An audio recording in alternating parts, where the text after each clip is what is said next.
still, sorry, Dre, it's still a big question. We're hearing, the conflicting information, at least from Tommy earlier.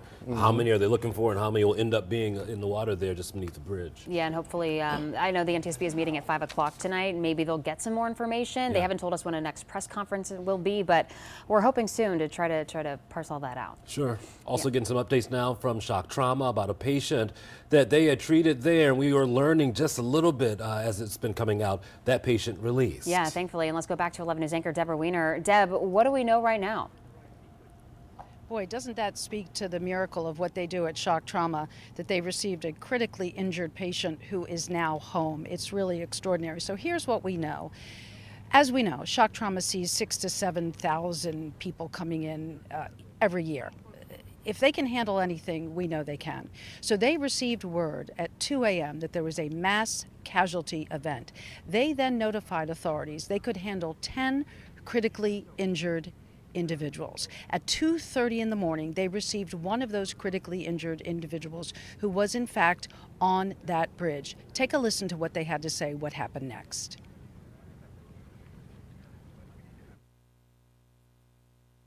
Shortly after that, we started getting telephone calls from faculty and staff who were aware that the incident had occurred, who were not on call, but were calling to see if they could be useful to come in and volunteer. This is something that happens quite regularly. Around 2:30 a.m., the patient arrived, and we began taking care of him at that point. We also had been and continued to be in communication with the first responders in the field to get some idea of what was going on the scene. We also were monitoring the Maryland State Police Aviation Command's helicopters and looking at flight patterns to see and to be notified if any of them were bringing patients to us at that point. We prepare for this. Unfortunately, these disasters occur, and we train and prepare and drill for this exercise, not just managing the care, the acute clinical care, but mobilizing the different resources, so many moving pieces, as Dr. Kunde and Efron mentioned, to accommodate as many possible patients effectively and efficiently as possible. I'll tell you, when you hear them discussing how they prepare for this, how they drill for this, you certainly appreciate that.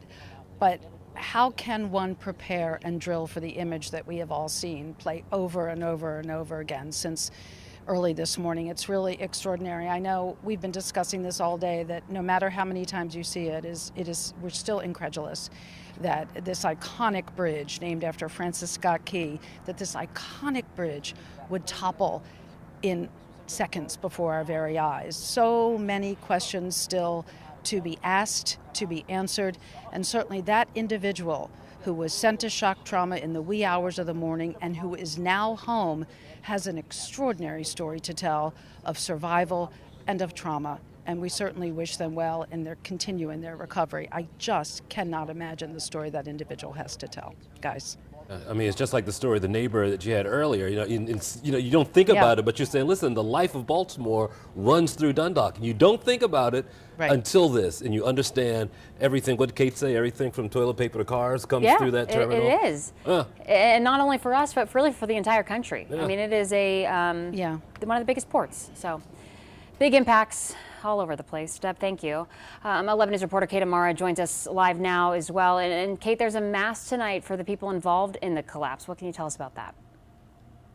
That's exactly right. It's at 5:30. It's at the Cathedral of Mary Our Queen. It's praying for all those who've been impacted by this accident. And I'll tell you, somebody who is probably thrilled to hear that one of the two people rescued has been released from Shock Trauma is Jesus Campos, and that explains why we haven't seen him around here. He kind of disappeared about an hour ago. I went to look for him to ask him some follow-up questions. He is the man that we've been speaking to today who works for Bronner Builders, the company that was contracted to have the work crew on the bridge today. He's been distraught. He said that it was a 7-member crew.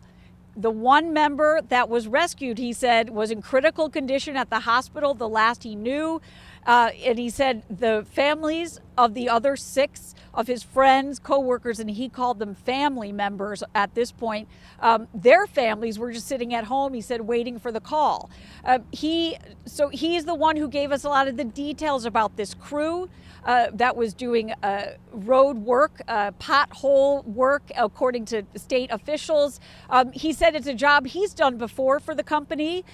He believes their shift was 9 p.m. to 5 a.m., that they shut down parts of the roadway across the Key Bridge at 9 last night so that this work could take place, and that this crew of 7 was supposed to be, sorry, that's windy back here, was supposed to be on until 5 o'clock in the morning. He told us at the time of the collapse, they were on a 30-minute break, which is standard. It's how they operate.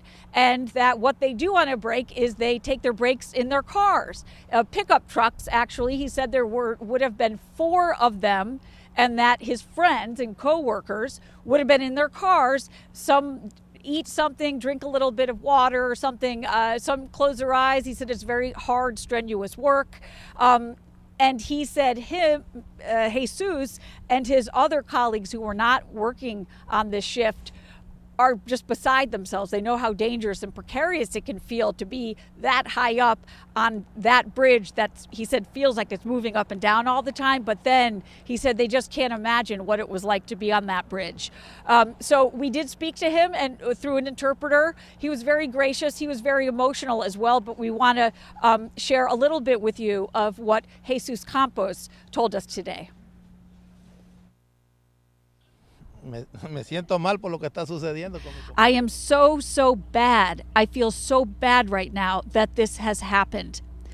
Mr. Campos told us 3 of the men were from Mexico and were related to each other. He said 2 were from Guatemala, the rest from Honduras and El Salvador. We asked him, what do you want people to know about your friends and about what happened? No, pues eran buenas personas y somos buenas personas. They were good people. They were good workers, he said.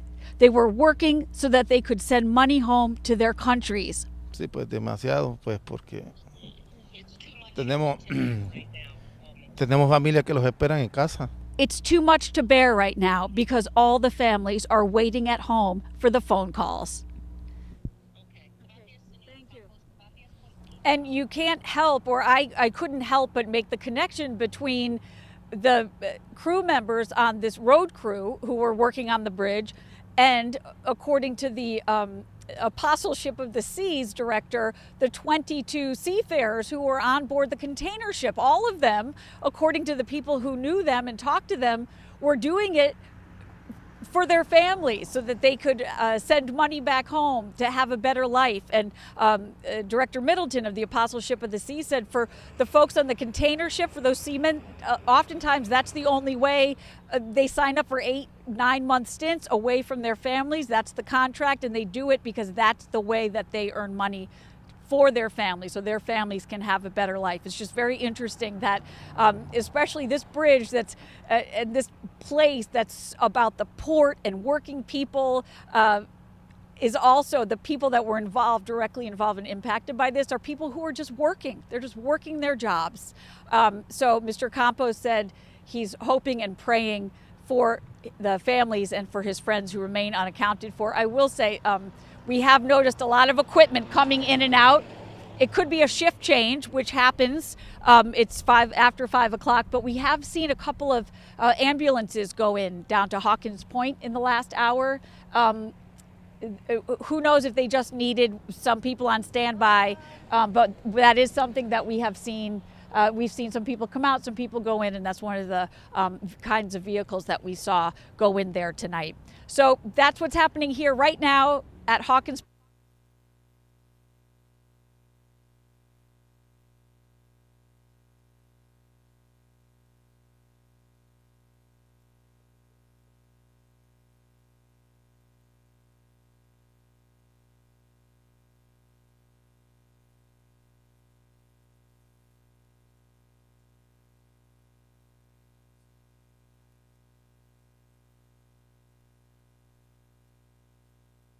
difficult out there because of all of the steel that is in the water. It's making the diving efforts very difficult. I mean, we were talking, you imagine getting through all of the steel, the bridge, the layers and layers, and the concrete, and those trucks if they were out there. But not an easy effort, but it looks like they will continue that effort until, like I said, dark, and then stop and resume tomorrow at dawn. Sure, and keeping with the ship for a bit, 11 News Investigates has obtained some inspection details of this ship that caused the bridge's collapse, and shows that authorities in June, they actually found 2 deficiencies with the ship. Investigative reporter Tali Taylor joining us now live. And Tali, earlier you brought us the most recent inspection of the bridge. Now you have some new information about the ship.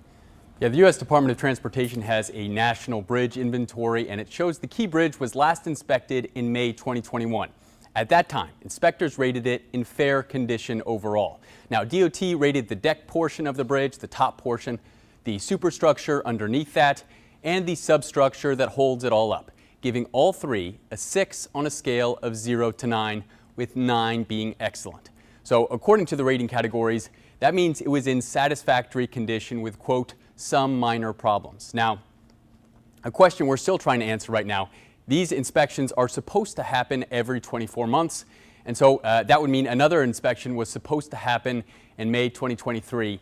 Just before I came on air, the press assistant for the U.S. Transportation Secretary, Pete Buttigieg, let me know that there was a May 2023 inspection. She reports that inspection found that the Key Bridge was in satisfactory condition again, with an overall rating of fair again. So we'll update you as soon as we have more information. We're going to try to get our hands on that. And Tali also found the inspection reports. You've been through all the paperwork, inspection report for the ship as well. Yeah, we found that there have been 27 inspections since the Dali came into service back in 2016, and there were no problems according to the inspections until this past June. Records show the ship was inspected when it was docked in San Antonio, Chile on June 27th. Now, the Chilean authorities found that the ship had 2 deficiencies, one for propulsion and one for auxiliary machinery. The description for the deficiencies says gauges, thermometers, etc. So how could that be connected to what's happening this morning? To what happened this morning? Well, the U.S. Department of Homeland Security said this afternoon that the Dali, quote, lost propulsion as it was leaving Baltimore Harbor. So that makes this inspection from June especially interesting. Propulsion was the issue back in June, and today we have Homeland Security saying propulsion played an issue as the Dali crashed into the Key Bridge, causing its collapse. Back to you guys. All right. Tali, information very interesting for sure. Want to go back out to Kim Dacey. She's live. She was at Stony Beach. I know she had moved to Riviera Beach. Kim, are you still at Riviera Beach, or have you moved again? No, we're at Riviera Beach still here to give you kind of a better perspective on the crash site and what it looks like. We've got a higher vantage point here, and if you see behind me, you can see out there where the 2 side parts of the bridge are still intact. Those are the concrete parts, but the entire middle is just gone. And you can see in the water there where the bridge is sticking up and even laying on top of that cargo ship that hit the bridge around 1:30 this morning. So you can see that, you know, basically the bridge is gone. There are 2 ramps up to nothing now. That steel is sticking out of the water, and they're keeping boats back a certain distance away from the crash site as those search teams and dive teams go down to try to get these folks out of the wreckage down there. But folks who lived in the area, we've been talking to them basically all day. A lot of them heard a loud bang around 1:30. Some of them didn't hear anything at all and didn't hear about it until people started calling and emailing them and texting them early this morning saying, hey, did you see what happened to the bridge? The Key Bridge is no more. It's gone. And a lot of them didn't even believe it. They were just such in shock. And so they came out to where we were a little earlier this morning to look at the bridge, or what is left of the bridge, to see for themselves, because they just can't believe that this happened. I think there's just a feeling of shock and awe as people hear about it and see it and just can't believe that this happened. But we did speak to a couple of residents who were nearby, and here's what they had to say.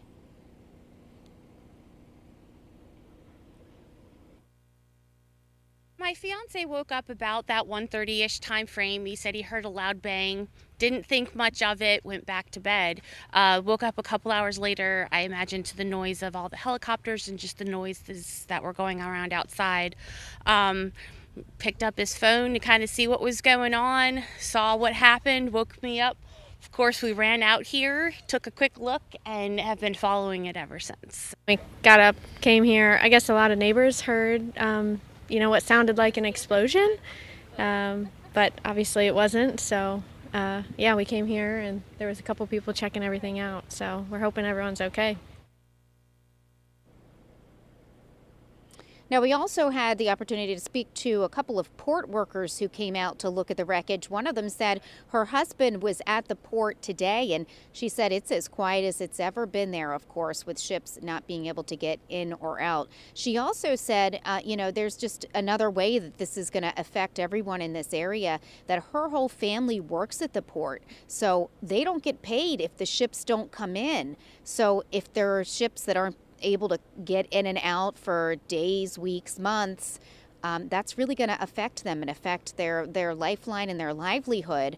A lot of households around here are dependent on the ports to make their living. And again, if those ships can't get in, they can't get paid. So that's just one other effect of this. In addition to the transportation, of course, folks are going to have to find another way to get around.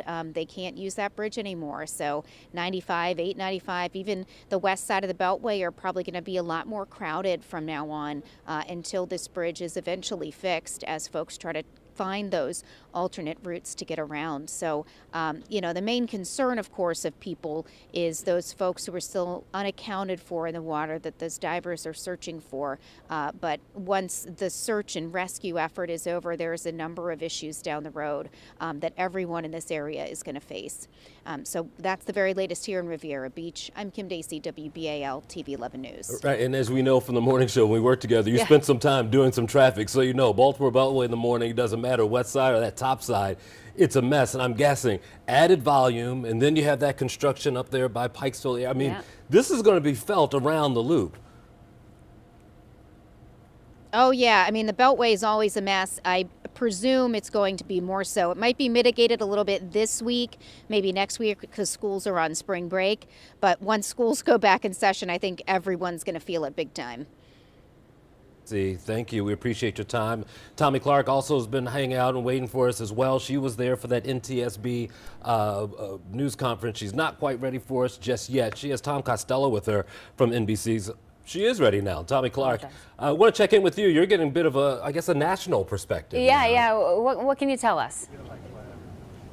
We have senior correspondent for NBC News, Tom Costello here. Tom, you were telling me how you've covered investigations with the NTSB for years. Yeah. How does it compare to what we're seeing here today? Well, this is clearly going to be one of the biggest investigations the NTSB has handled in years. Now, a lot of people think of the NTSB as, of course, being the primary body for aviation accidents, but they do more than that. They do, of course, maritime accidents. This will be one of their biggest ever. They've got 24 investigators on the scene.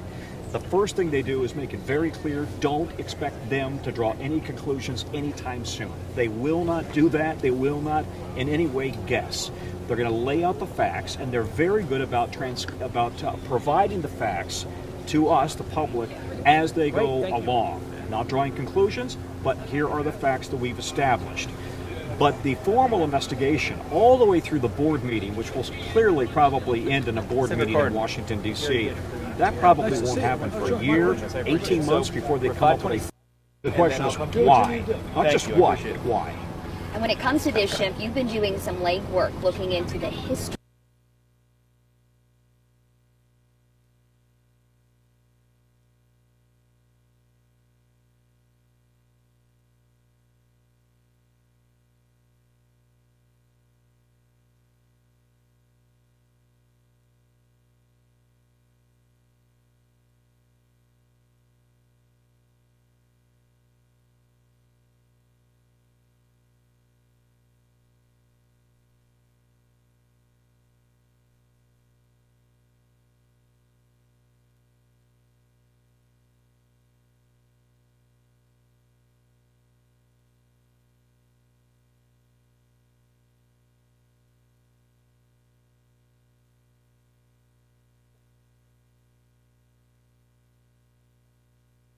Under international law, and they're sending their own investigators to work with the NTSB.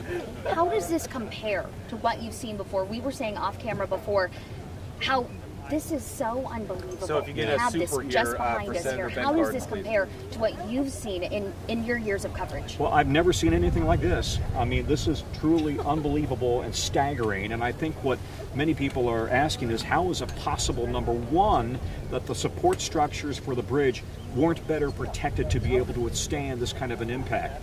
But I talked to a civil engineering professor at Johns Hopkins who said, what the law of physics suggests that when you're traveling with that much momentum, that much weight at about 9 miles per hour, it takes so long to stop that it was going to cause significant, if not permanent and irreparable damage to that support structure. That's just something, it would have happened at any bridge in the country, he said.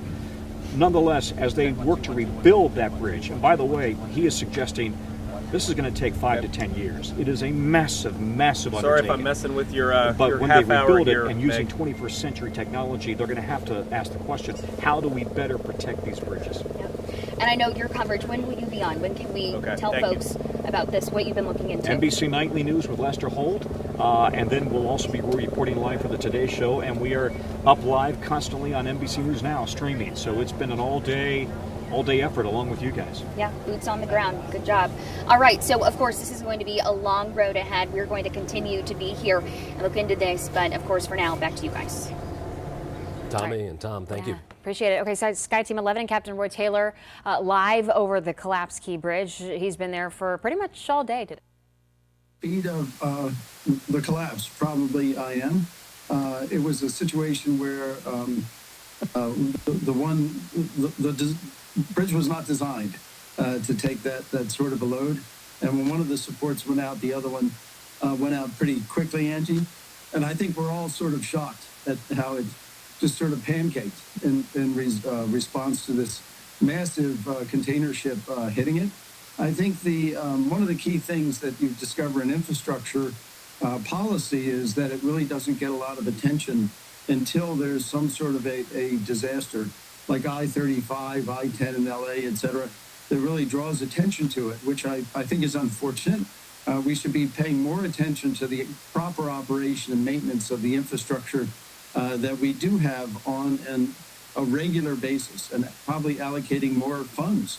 The United States, as I've often said, is very fortunate to have had the services provided by an extensive infrastructure network for decades, but now a lot of that is aging, and we really have to pay attention to it. I do want to recognize the important work of the American Society of Civil Engineers that puts out a report card roughly every 4 years grading U.S. infrastructure. They literally assign grades to different infrastructure sectors.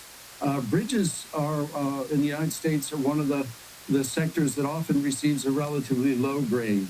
And they note, they do it by state, and they note that Maryland has about 5% of its bridges which are defined as structurally deficient.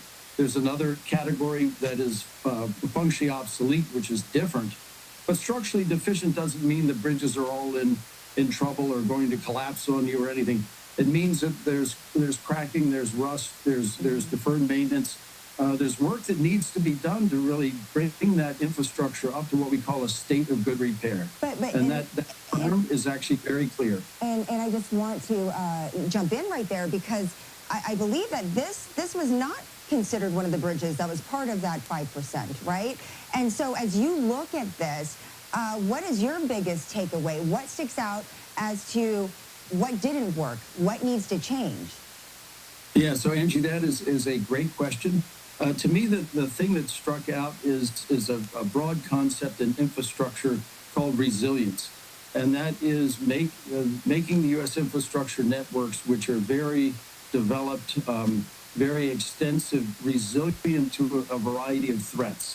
And those threats could come from accidents, which is what we saw today. Those threats could come from natural hazards like earthquakes and hurricanes, for example, rising sea levels. They could also come from other human-made threats that are more intentional.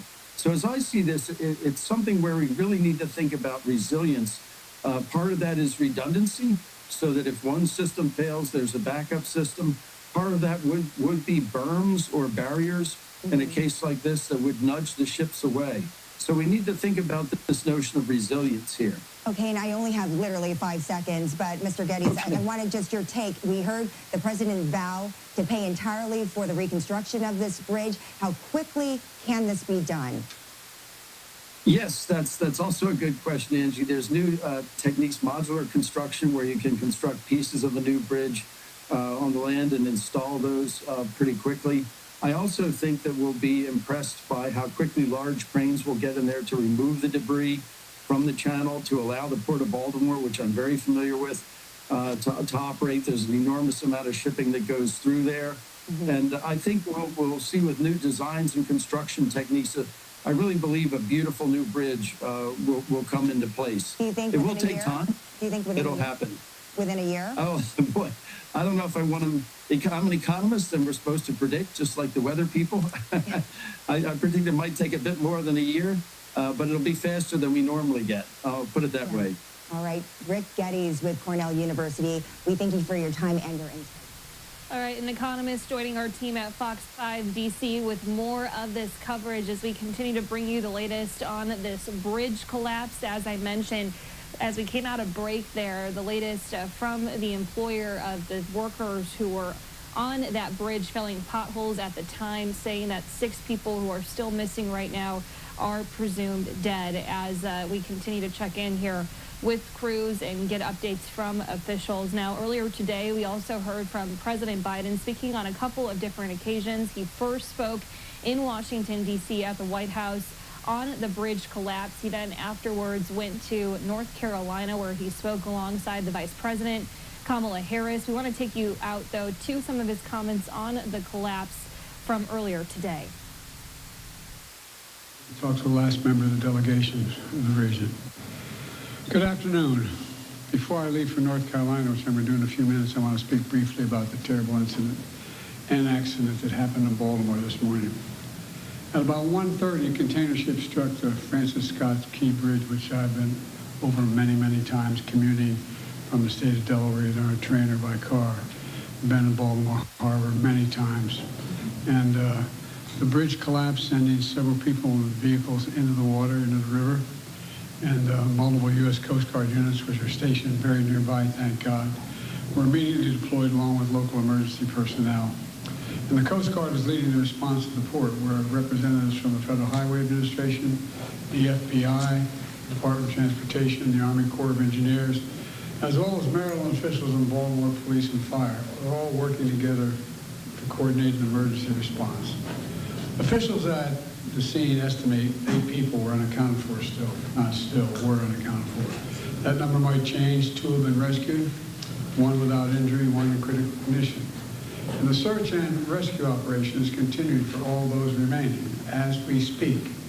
I spoke with Governor Moore this morning, as well as the Mayor of Baltimore, the county executive, both United States senators and the congressman. And my Secretary of Transportation is on the scene. I told them we're going to send all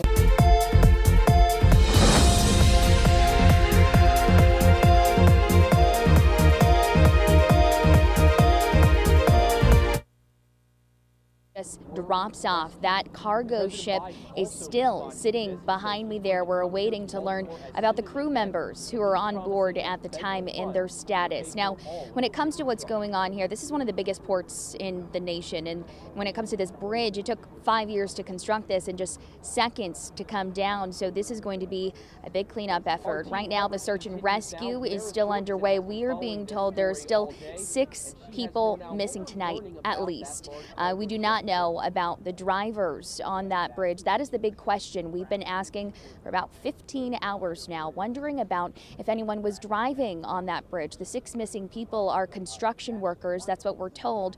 So that's why we say at least, because we do not know if anyone, in fact, was driving on that bridge. That is why we have divers in the water searching, as well as helicopters overhead trying to figure that out still. This is being called an accident that happened at 1:30 a.m. A ship called the Dolly out of Singapore was heading for Sri Lanka when this happened. We're told that an hour into their trip, they issued a mayday and crashed into the Key Bridge. They say nothing like this has really happened before. If we have a moment, I just want to get to the governor's sound. We spoke with him a little bit earlier. You can take a listen.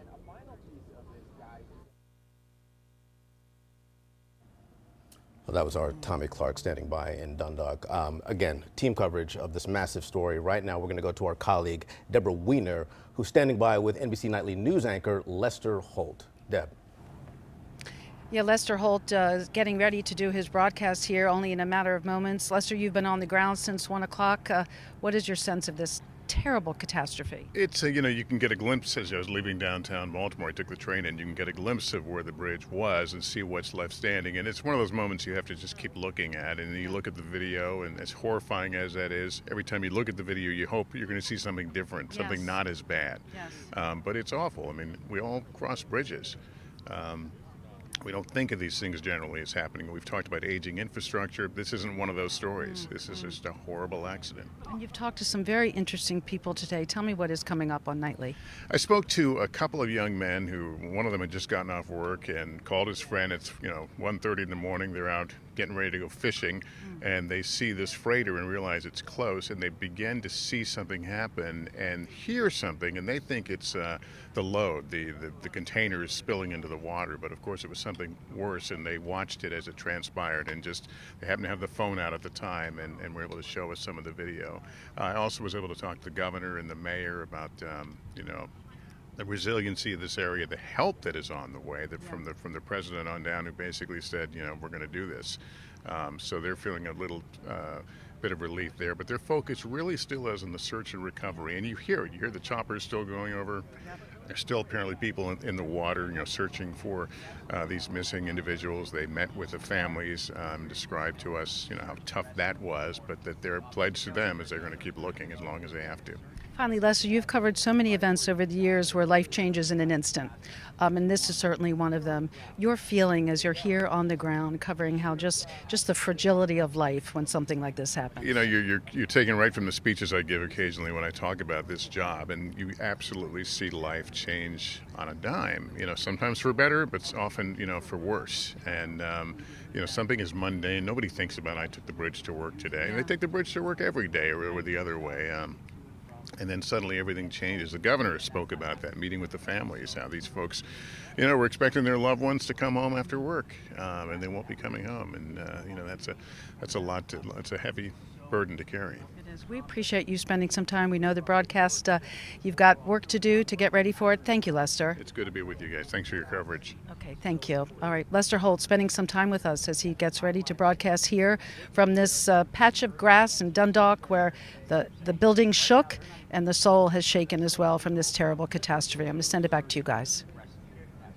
As Lester said, life can change on a dime, and that's like that. And just getting over the bridge and going along with your day and going to work, you take it for granted. That's you don't realize that something like this should happen because it should never happen. It should never happen. And of course, there will be a lot of investigation that will take place over the next weeks and months. The NTSB is leading that investigation at the scene now. At this point, it appears to be just a horrible, horrendous accident. But we want to get to Kate Amara, who has had some great reporting, by the way, Kate, because you have given us so much information that we have not had confirmed about the crew on the container ship, about the victims, about Jesus and his friends, and what kind of communication he may have had. Have you had any other conversation with Jesus about especially the one person who has been released from shock trauma? No, we haven't. And thanks, Kai. That's nice of you to say. We the last time we spoke to Jesus, we were checking in to see about that one friend, a colleague of his who he told us was in critical condition, and he said he hadn't heard from them yet. But then we haven't seen him around here since about, I'd say 2.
It's just one of the kinds of things you notice when you're on a big active scene like this. But we also wanted to tell you about Kevin Cartwright, who is a fire chief in Baltimore City. He's a spokesperson, so he's been here in that capacity.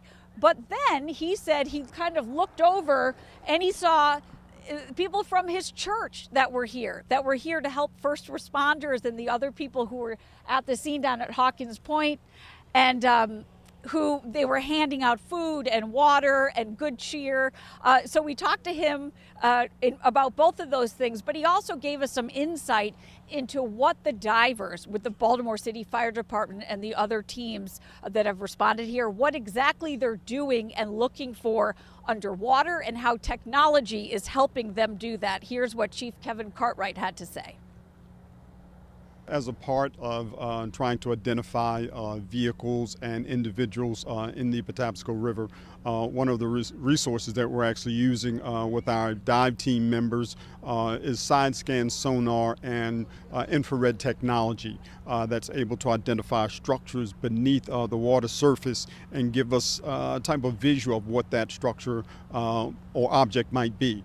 They'll locate it, secure it with a rope and a buoy, and they'll continue to go down and touch base with these vehicles, search the vehicles, and identify whether or not there are any individuals in those vehicles. Of course, we know through Tommy Clark's reporting throughout the day and the press conferences that have been held this morning, state officials discussed vehicles that were seen underwater, but then they stopped discussing that and wouldn't talk about it. According to Jesus Campos, he told us that he is certain that his friends on this 7-man work crew had 4 vehicles that they were taking their breaks in, 4 pickup trucks, he told us. Maybe those are some of the vehicles that have been detected underwater, maybe not. Our staff has tried, our reporters have tried to ask officials that, and we haven't been able to get any solid answers yet. But the NTSB did confirm, yes, the company that Mr. Campos works for was the one that was contracted to do this pothole repair work on the bridge, and they were out on the job in the middle of a shift when this happened. Back to you. Earlier indicated you've been doing some tremendous reporting on the Baltimore side of the Key Bridge, and I would concur that. Also, part of your reporting, your interview that you keep talking about with Jesus Campos, who fears the worst of people that he worked with every day. Can you tell us more about the emotion? I know you spoke to him through a translator, but can you convey more of that emotion from Mr. Campos? Absolutely. My Espanol is quite rusty, but even I was able to tell that he was choked up. He was tearing up. He was saying, he kept describing it as, this is so bad. I'm just really bad. I'm in a bad way. He said he's worried. He said the families of his 6 friends and coworkers who remain unaccounted for are at home waiting for a phone call. And he also told us a little bit more about them. He said that they're all men, that they're all in between. Excuse me, here we have another emergency vehicle coming through. It could be a canteen truck, and we've seen several of those come in, and we actually just saw a few go out. It's strenuous work, and people are here for hours, and they need to eat and stay nourished. So anyway, so Mr. Campos told us that his friends who remain unaccounted for, that 3 of them are from Mexico, and he told us they're all from the same family, that they're related. He said the others are from El Salvador, Honduras, and Guatemala. And he said they are like family to him. They're not just friends, they're not just coworkers, they're like family to him. And I asked him through a translator, what do you want our viewers, people watching you, to know about your friends and the work that they do? And he wants people to know that they are good men, that they have families that love them, and that they work very hard, and they were all working this job in order to send money back home to their families and back home to their countries. And that's the same thing that the director of the ministry to seafarers told us about the 22 people that he said were on board the container ship. That it doesn't matter if they're Catholic or not. The group is with the Archdiocese of Baltimore. They are there to help them because these 22 people are on this job in order to send money home to their families. It's the way that all of these men and the two different lines of work, they were just doing their job this morning when that happened. If you stop and think about that, they were just doing their jobs that help all of us get to and do our jobs. So a personal note here, it's a good time to stop and think about all the people that help us make our way through our lives every day, who put themselves in harm's way so that we're able to do that. Let them know if you, when you speak to Jesus, that that message has been conveyed. Yes. You know, that they are just men who were going to work, men and women possibly just doing their jobs, and that's the reality of this situation. We heard that message loud and clear. Jesus Campos talking about men who were working hard overnight to send money back to their families in various parts of Latin America. The crew on that bridge fixing potholes. Yeah, yeah. On the bridge. And Kate also was able to talk to some folks who came to the scene where she is to try to get some communication and help with some folks who are on, or the folks who are on the cargo ship. So there has been a lot of that going on. You know, we talk about that sense of community when tragedy strikes. It's oftentimes when you need each other the most. I know that there have been some vigils who've been scheduled for tonight. One of them is where Kyrie is right now in Dundalk. I think we have him. Hopefully we have him. Okay, yeah, we have Kyrie. All right, Kyrie, thank you so much for being with us, being there. So there's a vigil that is scheduled for a little bit later tonight? Well, the vigil already happened. It wrapped up about 15 minutes ago. This is Mount Olive Baptist Church. This is only about 10 minutes from where the Key Bridge, I was about to say stands, but where it once stood. It was a very emotional service, I have to tell you. Lots of people, there were lots of people in there as well. I want to show you all some video of just that service, and so you all can just really see just how the community just came together. You know, Mayor Scott was there, County Executive Johnny O was, Rob Stokes, Nick Mosby was there, State Senator Bill Ferguson was there too. You know, the whole thing started with a song, and then the pastor got up and he just spoke about why it's important to provide support to the community, why it's important to come together in times like this. In the prayer, you know, he talked about strength, you know, why it's important just to be strong and be strong for each other and be strong for yourself as we deal with this tragedy. Mayor Scott also spoke as well. You know, he has pretty much been saying, as he's been saying all morning, he called this just unthinkable, an unthinkable tragedy. And he said that, again, we all need to come together and we need to lift up the families that are going through this. We need to lift up the first responders as well. And he thanked the clergy. Johnny O spoke, you know, he offered a prayer for the families and first responders, and again, asked the whole community to really uplift them. But really the most emotional part of that service, the part that really got me, was that Johnny O, the county executive, and Mayor Scott, they came up to the front, members of the clergy,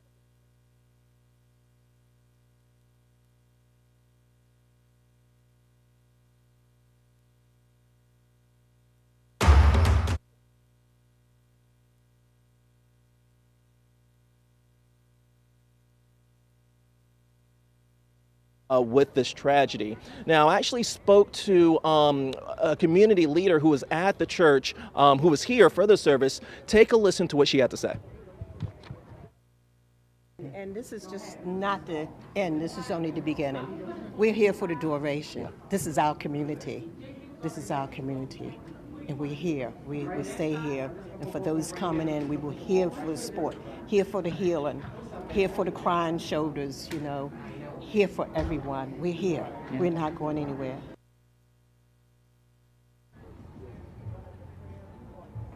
And I'm joined here right now with Baltimore City Council member Zeke Cohen. You were inside. Just describe the atmosphere right now. Yeah, look, first and foremost, our hearts break for these families that experienced this unthinkable tragedy You know, I take that bridge frequently, so does my wife.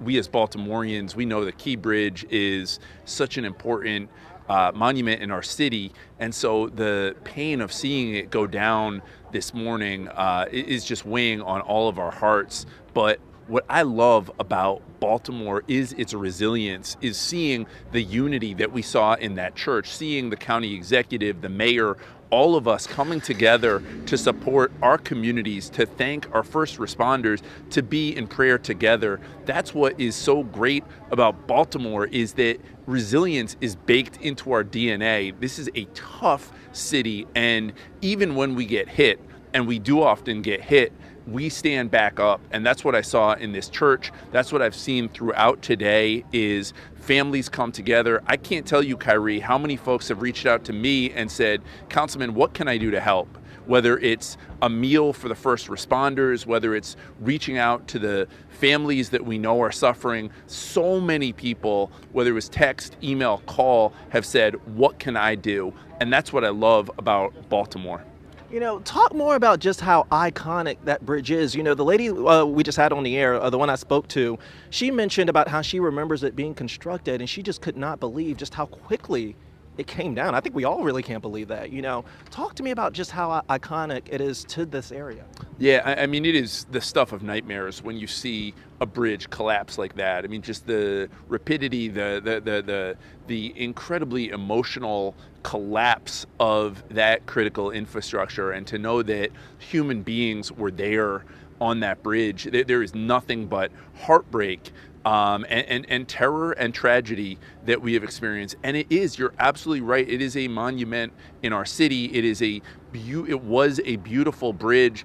But the thing about Baltimore is that we will rebuild. I have no doubt in my mind that once we have recovered from this horrific tragedy, once we have made sure to wrap our arms all the way around these families, we will rebuild, because that is what Baltimore does. And again, today what was powerful was to see not the Key Bridge, but a bridge between Baltimore City and Baltimore County, to see our leaders coming together, our communities coming together in prayer, was so important to me, because I don't think we do that enough. We don't spend enough time supporting each other across these lines. There is no border between Baltimore City and County. I represent part of Dundalk, and I know my colleague, Councilman Crandall, on the other side, Baltimore County Councilman Crandall, he represents the other side. And so we need to support each other, especially in these tragic, horrific moments. And I'm proud of my city, and I'm proud of the way that we've responded today.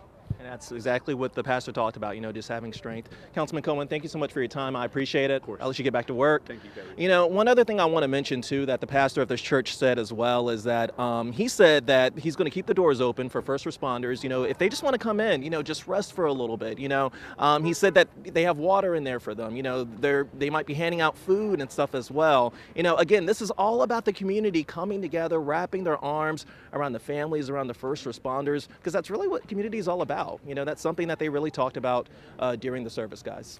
Well, Kyrie, I don't know if Z Cohen is close enough to you, because I did have you didn't have your earpiece in. I don't know if Z Cohen is close enough to you still, because I did have a question I was hoping you could ask him. He walked away. He walked away. Well, maybe when you see him, because he made a good point. He said that they've been getting so many people saying, what can I do? What can I do to help? And what can they do? I think that is a question right now, because a lot of people do want to help, whether that's for the first responders, for family members who are waiting, whatever it may be. So when you see him, maybe ask him that, because it would be great if we could let people know that. Absolutely. Yeah. Kyrie Stewart Definitely. reporting after a prayer service at the Mount Olive Baptist Church, showing us some somber pictures inside that church of the community just rallying around and just praying for the victims and wondering what they can do to help. So hopefully we can get that answer so we can convey it to Yeah, I tell you what, it's a church service, any kind of religious service is when you see, you know, truly people coming together, and I'm sure we will see many more tonight as well. That's right. And we continue our team coverage of this international story. It's just news headlines flying all around the world about what is happening in the port of Baltimore. Kim Dacey, yeah, okay, we do have Kim.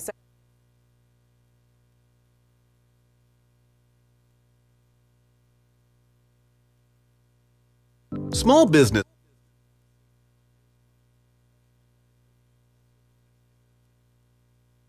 Ramps going up. Those are the concrete barriers that are still standing, but in the middle, a gaping hole. That's where the bridge used to be. And you can see that the barge is still out there, or the cargo ship that hit it is still out there, and it is still, the bridge is laying on the bottom of the bay there and across the bow of the ship, and just you can see parts of it sticking out of the water, but it is just haunting looking at it, realizing that there used to be a bridge there. And a lot of folks in this area, we've been talking to them all day, have said that this is really an iconic part of Baltimore skyline. And the folks that live in this area said, you know, our bridge is gone. This used to be our view. We loved it. It was a landmark for all around the area, and it is simply gone. A lot of neighbors heard things in the middle of the night sounding like an explosion or a big bang, and it was so dark that no one could really see anything. But really, it's the absence of the lights on the bridge that struck some of the people we talked to. Here's what they had to say. My fiance woke up about that 1:30-ish time frame. He said he heard a loud bang, didn't think much of it, went back to bed. Woke up a couple hours later, I imagine, to the noise of all the helicopters and just the noises that were going around outside. Picked up his phone to kind of see what was going on, saw what happened, woke me up. Of course, we ran out here, took a quick look, and have been following it ever since. We got up, came here. I guess a lot of neighbors heard you know, what sounded like an explosion, but obviously it wasn't. So yeah, we came here and there was a couple people checking everything out. So we're hoping everyone's okay. Yeah, and the folks we talked to were concerned first and foremost for the folks who were still missing and their families, of course, as the search and rescue effort for them continues.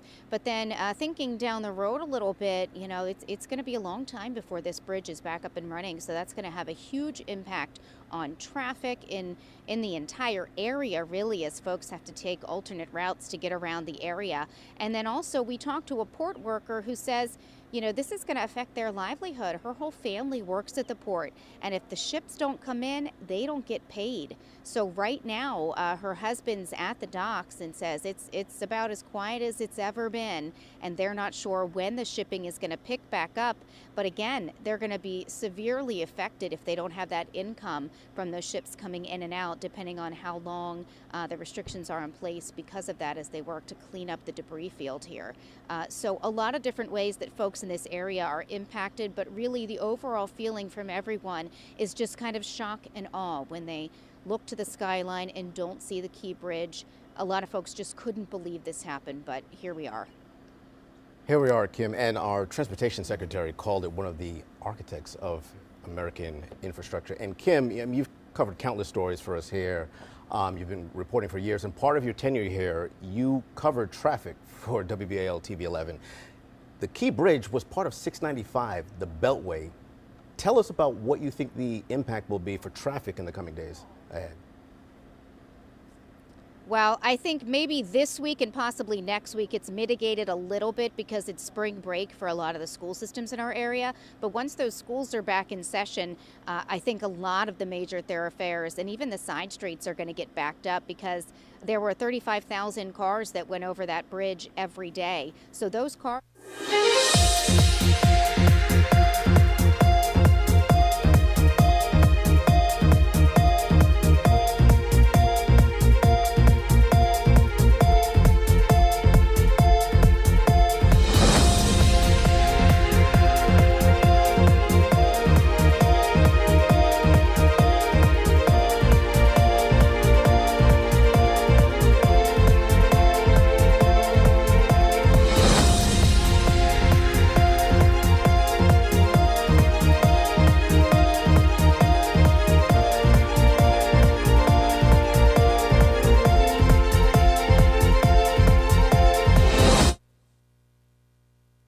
Baltimore bridge collapse caused by a cargo ship appears to be an accident, and it may have resulted from a power issue.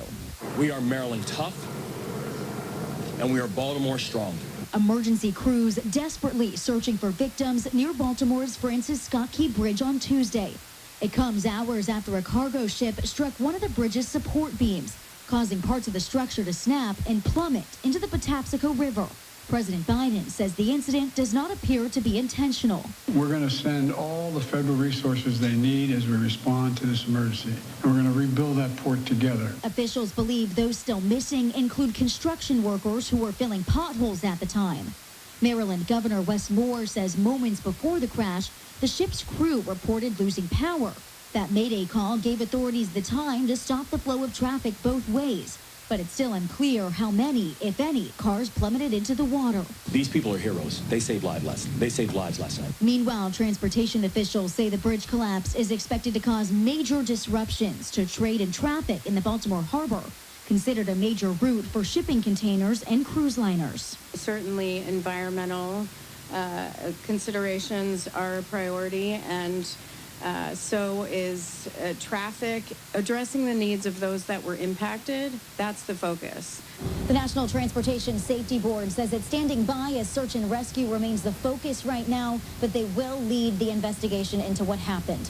In Baltimore County, Maryland, Rebecca Castor, Fox News.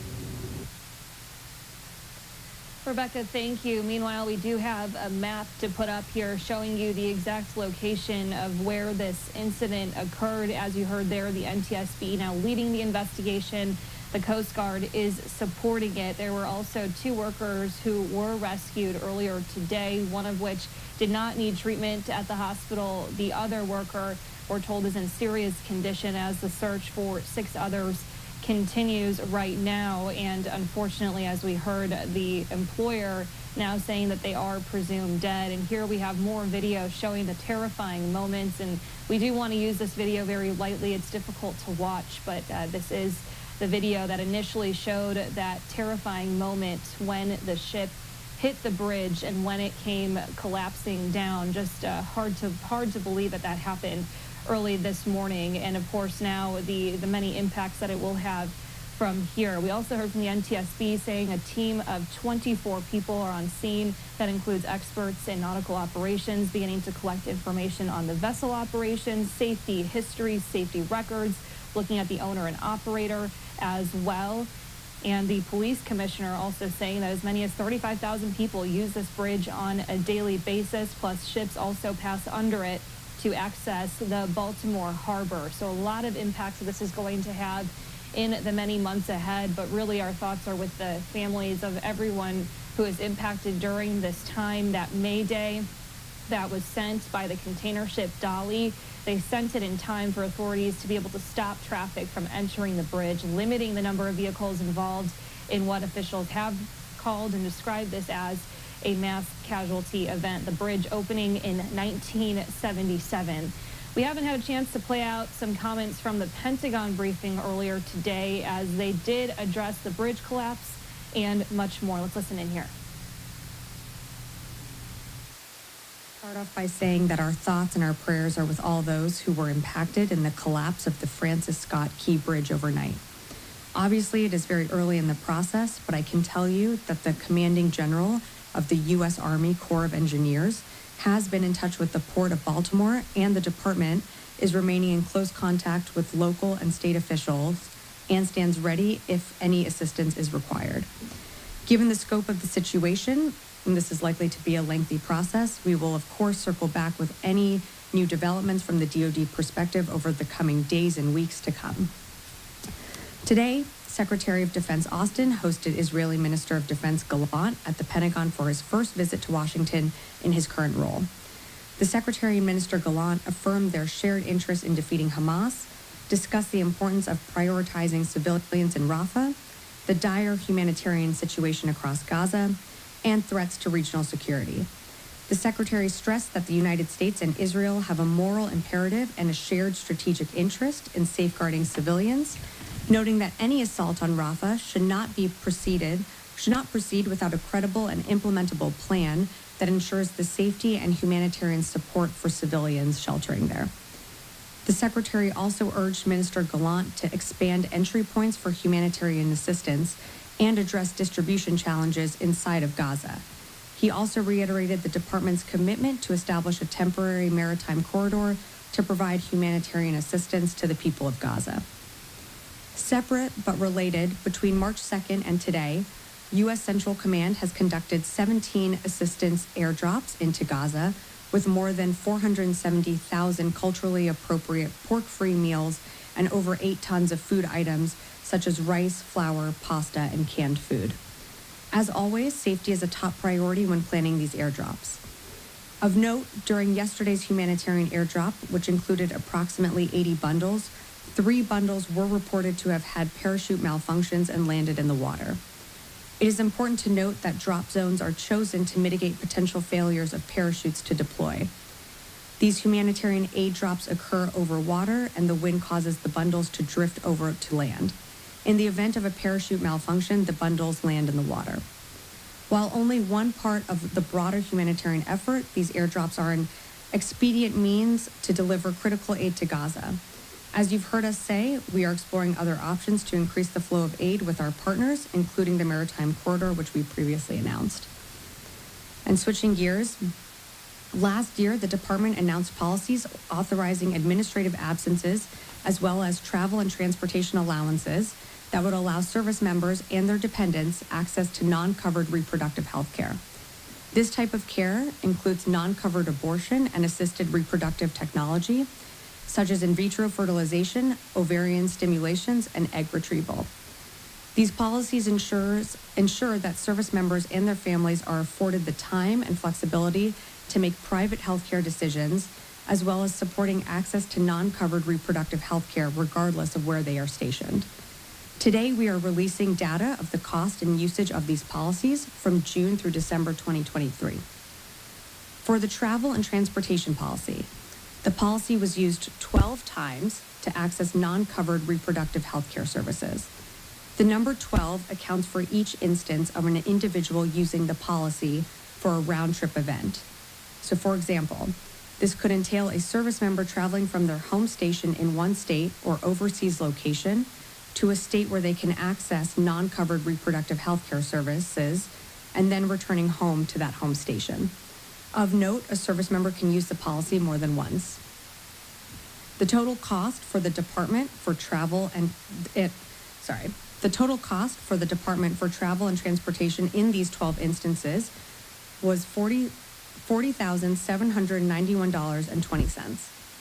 Due to privacy concerns, the department does not track the number of individuals who use the policy or collect data on specific type of non-covered reproductive health care services used by service members utilizing the travel and transportation policy. And with that, I know that was a lot. I'm happy to take your questions. So, Tara, if you want to start us off. Okay, thanks, Sabrina. One cleanup, June through December 2023, so just the last 6 months of the last year. Yeah. And 12 people total or 12 uses total, and it could have been that one person went more than once? 12 uses total, so it accounts for 12 times, and a service member can use the travel transportation policy multiple times. Okay, thanks. Switching back to Israel and Gaza, were there any indications today, because of the abstention vote in the UN, that Israel is now not going to support the distribution or the maritime port access for the U.S. and others that are going to create this port? No, there was not.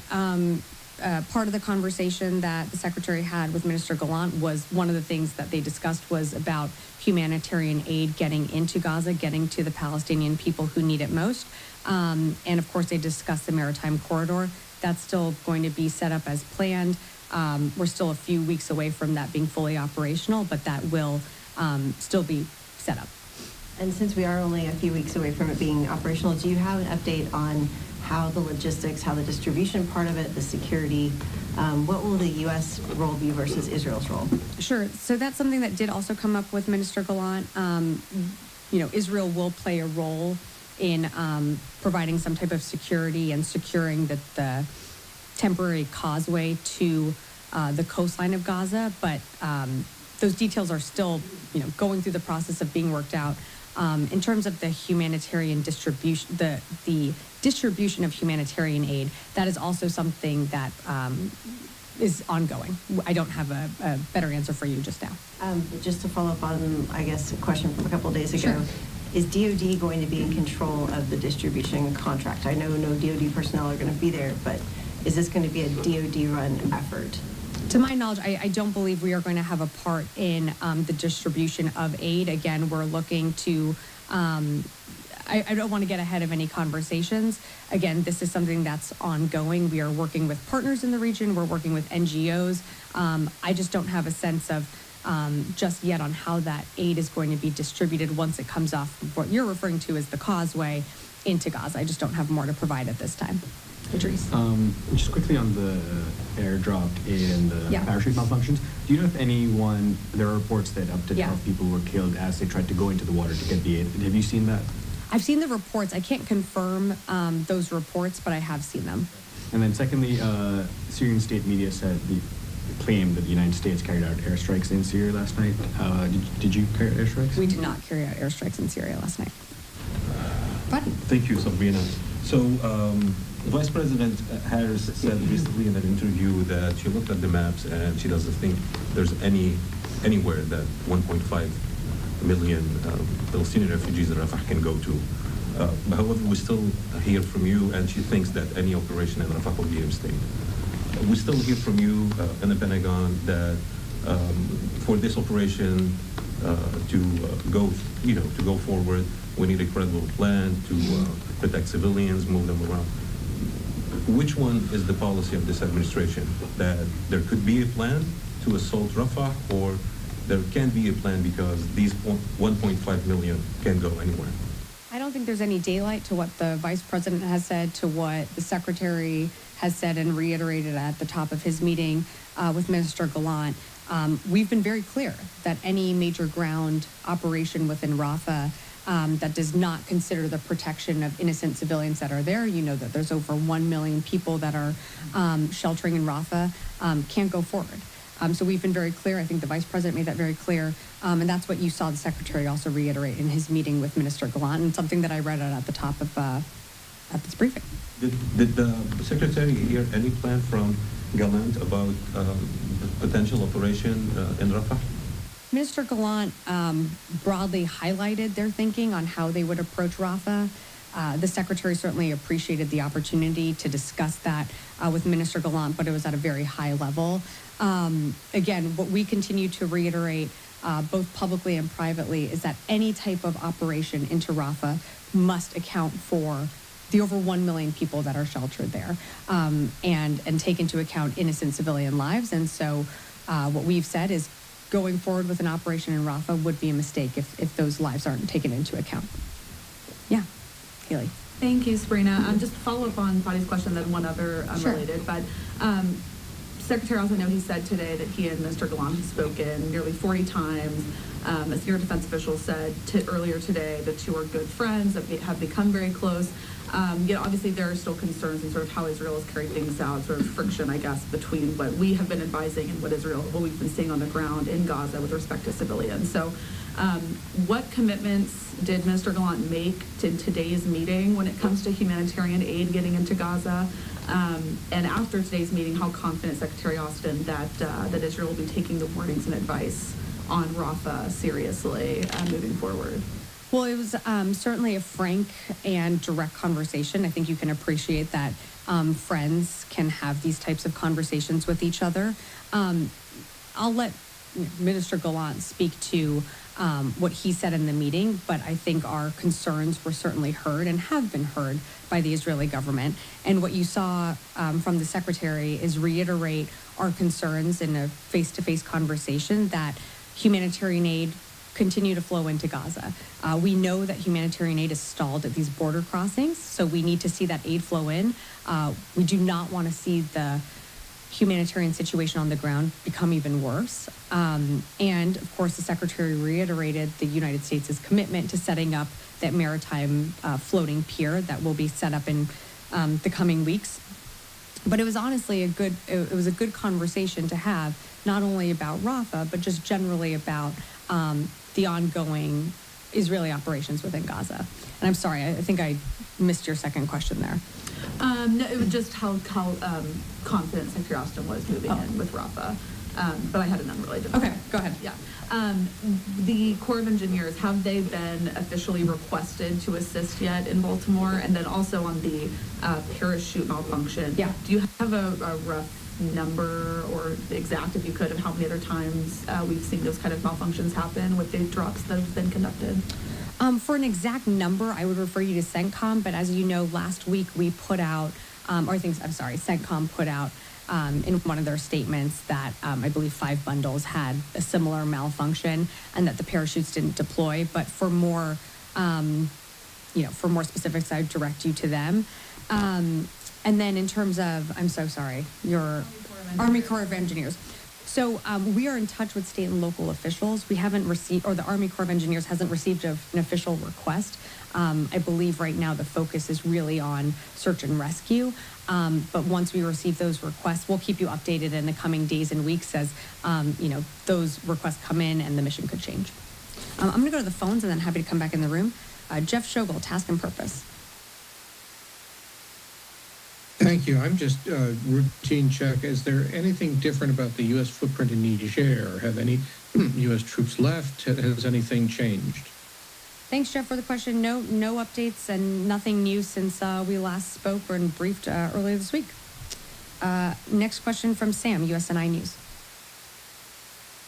Hey, Sabrina. Are y'all seeing any additional action from the Houthis in the Indian Ocean? That was a big threat that they had made in the last couple of weeks, that they were going to be expanding operations to threaten merchant shipping out there. And then have y'all had any determination about whether the strike on the Chinese ship by the Houthis was intentional or an accident?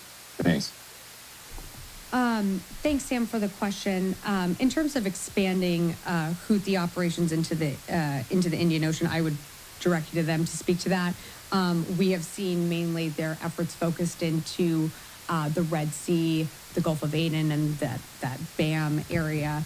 But again, we continue to monitor the threats from the Houthis. You've seen us conduct dynamic strikes when it comes to seeing their capabilities present themselves. You saw we've done that, pretty much on a consistent basis. But again, I would direct you to the Houthis to speak to any change in their posture or operations. In terms of the PRC ship, I can't say that they knew or didn't know that was a Chinese ship or flagged. What I can say is that we saw very publicly that they said that they were not going to attack PRC or Russian ships, and yet they did. So just another reminder that we have more than 50 countries with equities that continue to transit through the Red Sea. We see, a significant amount of commerce that continues to flow through the Red Sea. This is an incredibly important passageway for ships and for commerce. And through Operation Prosperity Guardian, we continue to stand by and uphold the freedom of navigation. You see that being done almost every single day, and we're very proud of our efforts there. Okay, yeah. For 2000, Italy. So we have Cardinal Zuppi, the Secretary of State for the Vatican, traveling to Moscow and then Ukraine and then here in Washington in the past month, tried to set up, to do an intense diplomatic action to find peace, but nothing really moved. And then we had the Pope a few days ago talking about a white flag in Ukraine. So like in a way that Ukraine might need to give up a little bit to go toward peace. So what's the Pentagon believe that the role of the Vatican should be in finding peace, or if there is any comment from the Pentagon? I don't really have much to add here. All I can tell you is our efforts when it comes to Ukraine. Should we get a supplemental package from Congress, we are going to continue to arm Ukraine with what it needs on the battlefield as it continues to fight for its sovereign territory. So there's no the role of the Vatican, Yeah, I can only speak on behalf of the department, and sure. Now it's about Poland. What Poland said about shooting missiles from from Russia. It was on the news in Europe. What is the position of the Pentagon about a foreign state like Poland bring the NATO maybe in a war if they shoot a missile from Ukraine, from Russia on Ukraine? I'm trying to follow. I haven't seen exactly the what you're being referenced. What I can tell you is that what this administration has said repeatedly is that we will defend every inch of NATO. Should a NATO ally be attacked, we certainly don't want to see that, but we will defend every inch of NATO. Our priority right now is making sure that Ukraine has what it needs on the battlefield. As you know, we pushed out an emergency presidential drawdown authority a few weeks ago to give Ukraine an urgent need of security assistance. We are hopeful that Congress will pass a supplemental. Congress did just pass a FY24 budget. So we're hoping that we can also pass the Ukraine supplemental that we need in order to continue to arm Ukraine with what it needs on the battlefield. I'm gonna move on. Yeah. Thank you, Sabrina. A couple of questions Sure. on Iraq. As the talks continue between you and your Iraqi partners regarding the future security and military relations, known as HMC, do you have any updates where the talks are now? I mean, what progress has been made in this regard?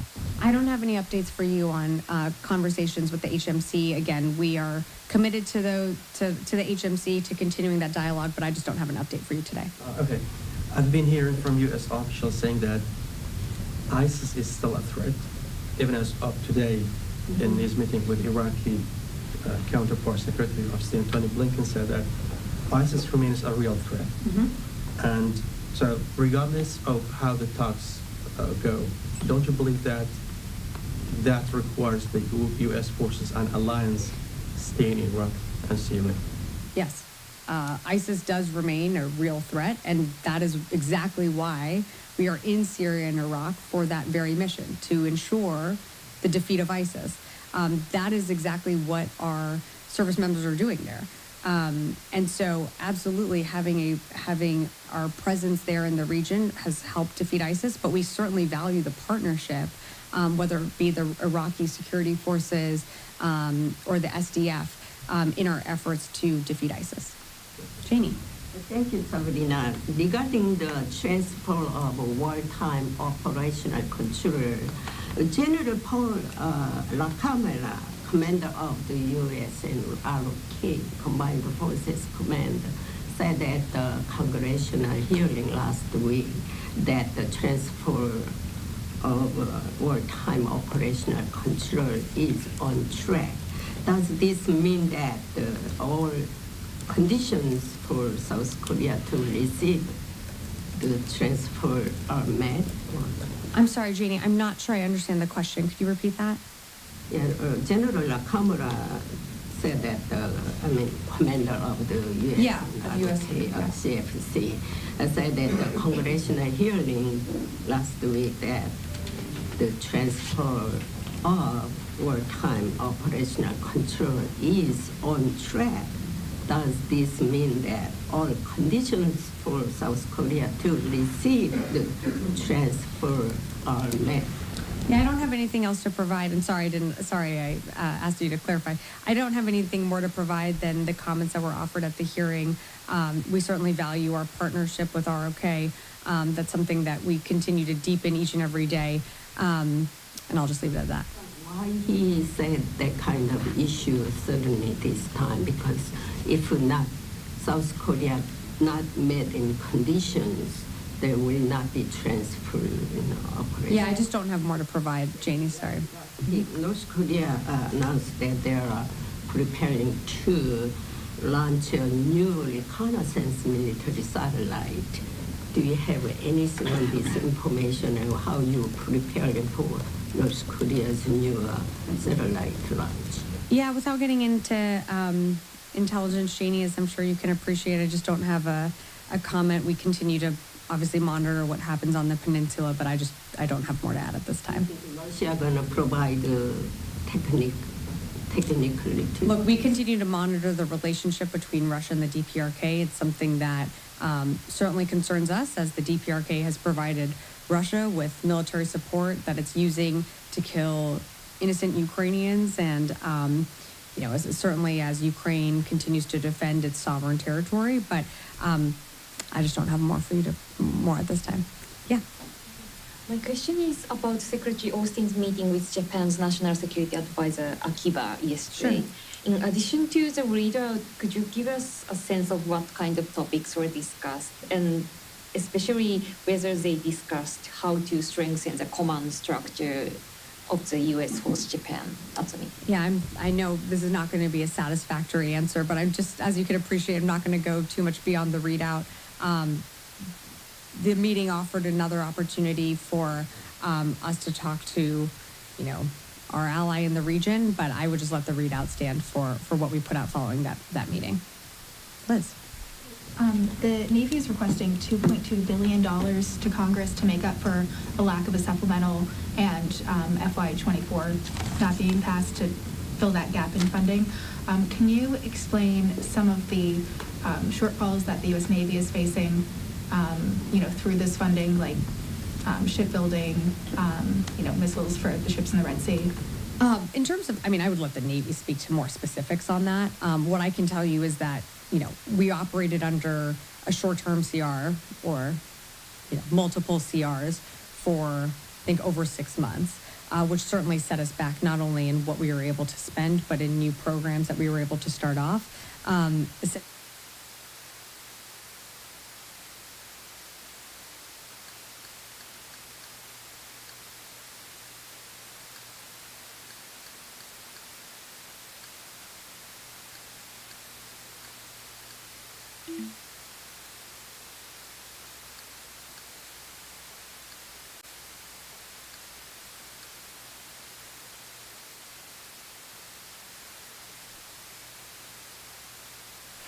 degrees, dew point 58, relative humidity 92%.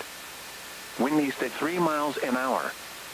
Pressure was 29.91 inches and rising.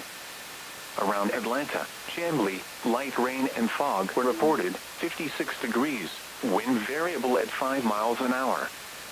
Marietta, it was cloudy, 58 degrees, wind east at 10 miles an hour.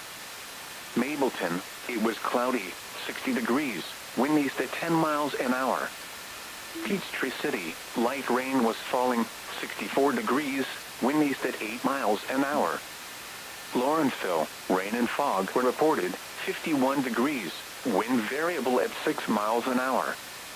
Kennesaw, fog was reported, 57 degrees, wind southeast at 8 miles an hour, gusting to 17 miles an hour. Elsewhere around the region, Athens, light rain and fog were reported, 51 degrees, wind northeast at 7 miles an hour. Gainesville, light rain and fog were reported, 51 degrees, wind east at 8 miles an hour. Macon, light rain and fog were reported, 65 degrees, wind northwest at 5 miles an hour.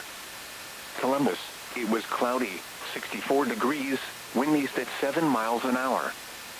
Birmingham, it was mostly sunny, 72 degrees, wind north at 7 miles an hour. Rome, it was partly sunny, 62 degrees, wind calm. Chattanooga, it was partly sunny, 60 degrees, wind calm. Asheville, light rain and fog were reported, 46 degrees, wind southeast at 6 miles an hour. Augusta, rain was falling, 68 degrees, wind southeast at 7 miles an hour. St. Simon's Island, Easy way to it create was sunny, professional 70 invoices? degrees, Try it wind free southeast at 12 miles an skynova.com. hour, gusting to 17 miles an Use hour. Kayak to find the hotel you want at Here the is price the you official want. forecast Download from the your Kayak National app Weather now. Service for the Atlanta listening area. Tonight, mostly cloudy. A chance of showers and a slight chance of thunderstorms early. Lows in the upper 40s. North winds 5 to 10 miles an hour.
That breaking news, search and recovery efforts for the 6 construction workers who were on the Francis Scott Key Bridge when it collapsed are stretching into the night. Thanks for joining us. I'm Andre Hepburn. And I'm Ashley Hinton. That unthinkable reality is setting in for many across our state tonight. Yeah, crews have been combing through the debris of the bridge since before dawn this morning. The bridge came crumbling down onto the Dali, which sails out of Singapore, a 985-foot-long cargo ship that struck one of the bridge's support columns around 1:30 this morning. We're told a total of 8 people were filling potholes on the bridge at that time, and 6 of them remain missing. 1 was sent to shock trauma in serious condition and has since been released, and 1 other refused treatment. All crew members on board the Dali have been accounted for, and none of them were hurt. Governor Wes Moore told us earlier today that the Dali's crew issued a mayday call moments before impact. He says this allowed officials to shut down the bridge and prevent further tragedy, and the response to the Key Bridge's collapse has been historic, with dozens of agencies from the local to the federal levels working together to find those workers and determine exactly what went wrong. 11 News anchor Kai Reed joins us from the live desk. And Kai, this will be really an all-hands-on-deck ordeal for the foreseeable future. Oh, definitely for quite some time. The NTSB gave an update earlier this afternoon as they started this massive investigation. Here's what they had to say about the teamwork involved in an incident of this scale. This is a team effort. There are a lot of entities right now in the command post, all focused on search and rescue as they should be. But I do want to, in particular, thank the Coast Guard, the Maryland Transportation Authority Police, the Federal Bureau of Investigations, the Baltimore Fire and Rescue, and the Maryland State Police. I also know that there are others on scene I'm sure I have missed. For example, Army Corps of Engineers is here, a great deal of expertise, and all focused on what is very important, which is the people first. Now, Jennifer Hamady, chair of the NTSB, also says while it's been several hours since the initial collapse, there's still a lot they can't share as local, state, and federal agencies come together to figure out what went wrong here. Here's what she said about that. Not a lot of information that I can share at this time, and I know there's a lot of information that seems to be circulating. The NTSB doesn't speculate. We provide facts, and so there isn't a lot we can share right now because the focus has been on the people. However, if you know me, I like to provide information as we can when we are able to verify those facts and be open about that. Transparency is one of our mandates, one of our core values. So please monitor ntsb.gov and X. Oh, the NTSB was also asked about next steps, even though the search and rescue effort is still well underway right now. Here was the response to that. What's the priority beyond the search and rescue? We don't, certainly investigations are a priority. Certainly environmental considerations are a priority, and so is traffic and getting, cargo vessels in and out of the Port of Baltimore. It's not the NTSB's priority. We have a number of organizations, including the Department of Transportation, Maryland Department of Transportation, the governor that's doing a lot of work on that. But this is it. Right now, it's about people. It's about families and addressing the needs of those that were impacted. That's the focus. I don't think anybody in that room right now at the command post is thinking about what are the next steps to get things cleaned up. They're working to figure out who was impacted, if anyone was impacted, and how do we address that, because that is and should be the priority always. Okay, a lot of information there from the NTSB. City and state leaders have been at that scene all day long, giving updates and sharing as much as they can with the public. We will have more on that coming up in just a few minutes. Ashley and Andre. Well, President Biden has vowed the federal government will cover the repair for the bridge, whatever the cost may be. In addition to the more than 30,000 commuters who used to cross that bridge every day, its collapse into the Patapsco River has left the port paralyzed. As I told Governor Moore, I've directed my team to move heaven and earth to reopen the port and rebuild the bridge as soon as humanly possible. And we're going to work hand in hand with the support of Maryland to support Maryland whatever they ask for. We're going to work with our partners in Congress to make sure the state gets the support it needs. And that rebuilding process starts with the investigation into the bridge's final moments. And it's in coverage. Tori Orgi and Kyrie Stewart are standing by with how residents on both sides of the port are processing the tragedy. Yeah, but we begin with 11 News anchor Deborah Weiner in Dundalk. And Deb, you spoke with Governor Wes Moore just a short time ago. Andre, barring any major developments, we are not expecting additional comments this evening publicly before cameras from Governor Wes Moore. So before he left this point here in Dundalk, he stopped and spoke to us, and here's what he had to say. Governor, today you have been comforter-in-chief. You met with the families, and I know that was very difficult for you and for them. What can you share with us? These families are remarkable. You know, when their family members left them for the evening, they never think that that was going to be the final result. So we just prayed with them, and we prayed for them, and we let them know that we were going to have them not just in our prayers, but we're going to have them and have their backs always. What can you tell us right now about the search for these 6 individuals? Well, the search, and it's an active search and rescue mission. It is still ongoing. And, you know, I think about these first responders. You know, they've been, you know, and I have instructed every asset in our state's power, air, land, and sea, to conduct these operations. We've received supports from other states, from our federal partners, from our local partners. And I think about just the heroism of these first responders who have been working around the clock to be able to find survivors. And so it's still an active search and rescue process, but I'm just so grateful to our first responders for their work. When you look out at that scene, when all of us look out at that scene, it remains unbelievable no matter how many times we look at it. I mean, it takes your breath away. I don't. This has been here since 1977. It's been here for as long as I've been here, as long as I've ever known this skyline. So to look at here, to look and see the Key Bridge gone, it just doesn't look familiar. And I remember the call that I got in the middle of the night, where my chief of staff, he said to me, he said, "The Key Bridge is gone." And I said, "What do you mean gone?" And he said, "It collapsed." You don't expect to hear those words, and I think it's still very much sinking in for me, and I know for everyone else in our state. Your last conversation with the president, he vowed to continue to support these efforts here. What else did he share with you?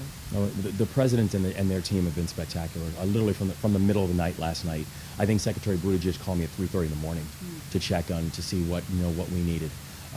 They have been so responsive and so supportive, and I think the thing that the president said publicly was what he said to me privately, was that we were going to rebuild this, and we were going to rebuild it together. Governor, what can the average Marylander do as we continue to cover this catastrophe and we pray for the family members? Well, I think prayer works and prayer matters. Please pray for these families. They are having a really difficult day, and I think we need to remember them in our prayers. I also think that Marylanders have to remember to take care of each other. This is going to be a long journey. This is not going to be a day. It's not going to be a week. It's not going to be a month. This is going to be a long journey when it comes to truly focusing on rebuilding. And but the thing I know is this, is that we are Maryland tough, and we are Baltimore strong.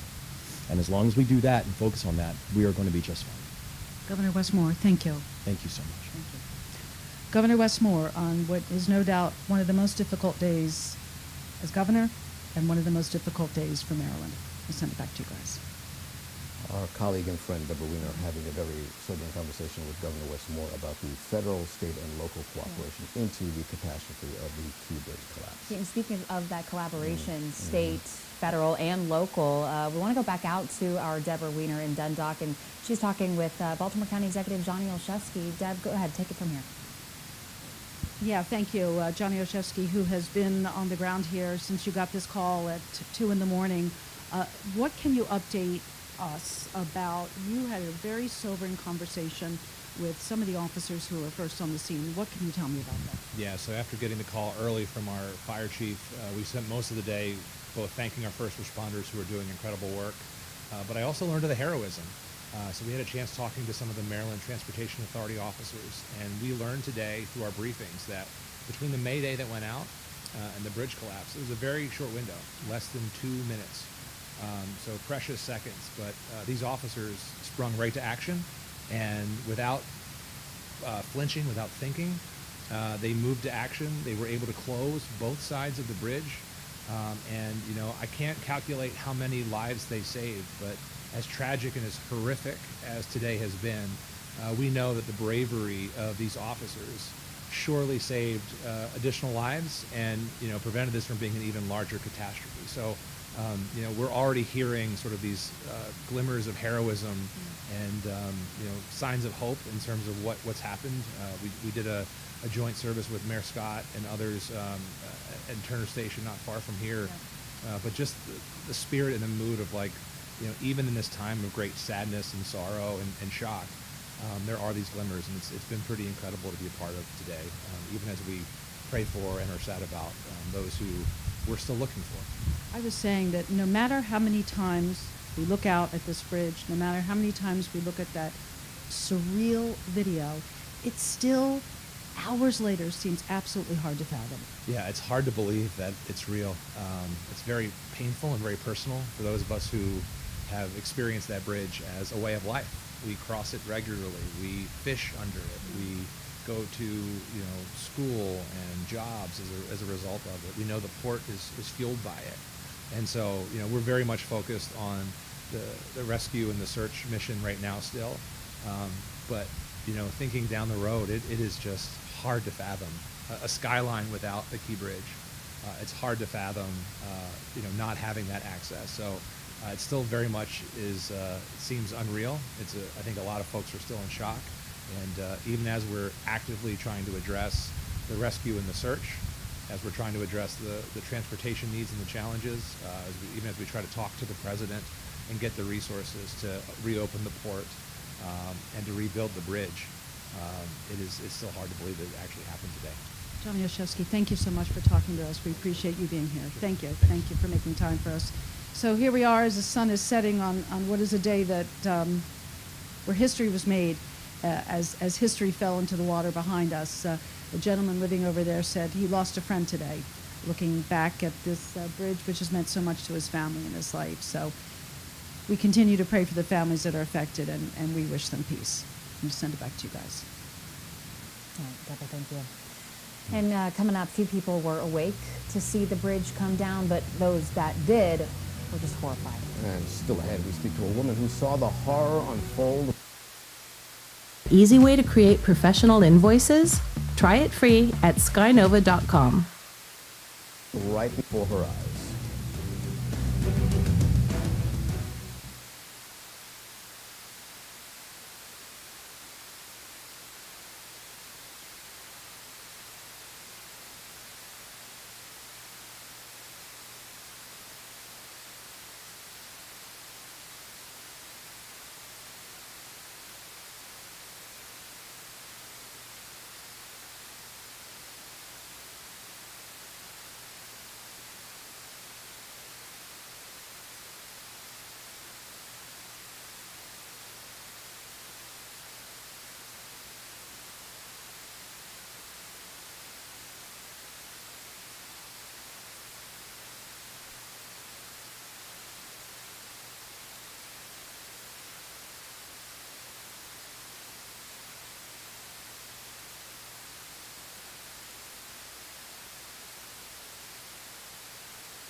we continue our breaking news coverage of the collapse of the Francis Scott Key Bridge. And whether we drove over that bridge every day or admired it as a staple of the Baltimore skyline, this tragedy is taking a toll across Baltimore. Yeah, and that's why city and county leaders teamed up with a coalition of faith leaders to help everyone process this loss. 11's Kyrie Stewart joins us from Mount Olive Baptist Church, where a prayer service just wrapped up.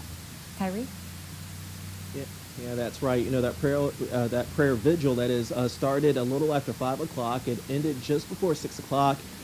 Community, hope, strength, those were all the themes of it. Mayor Scott was here. County Executive Johnny O was here.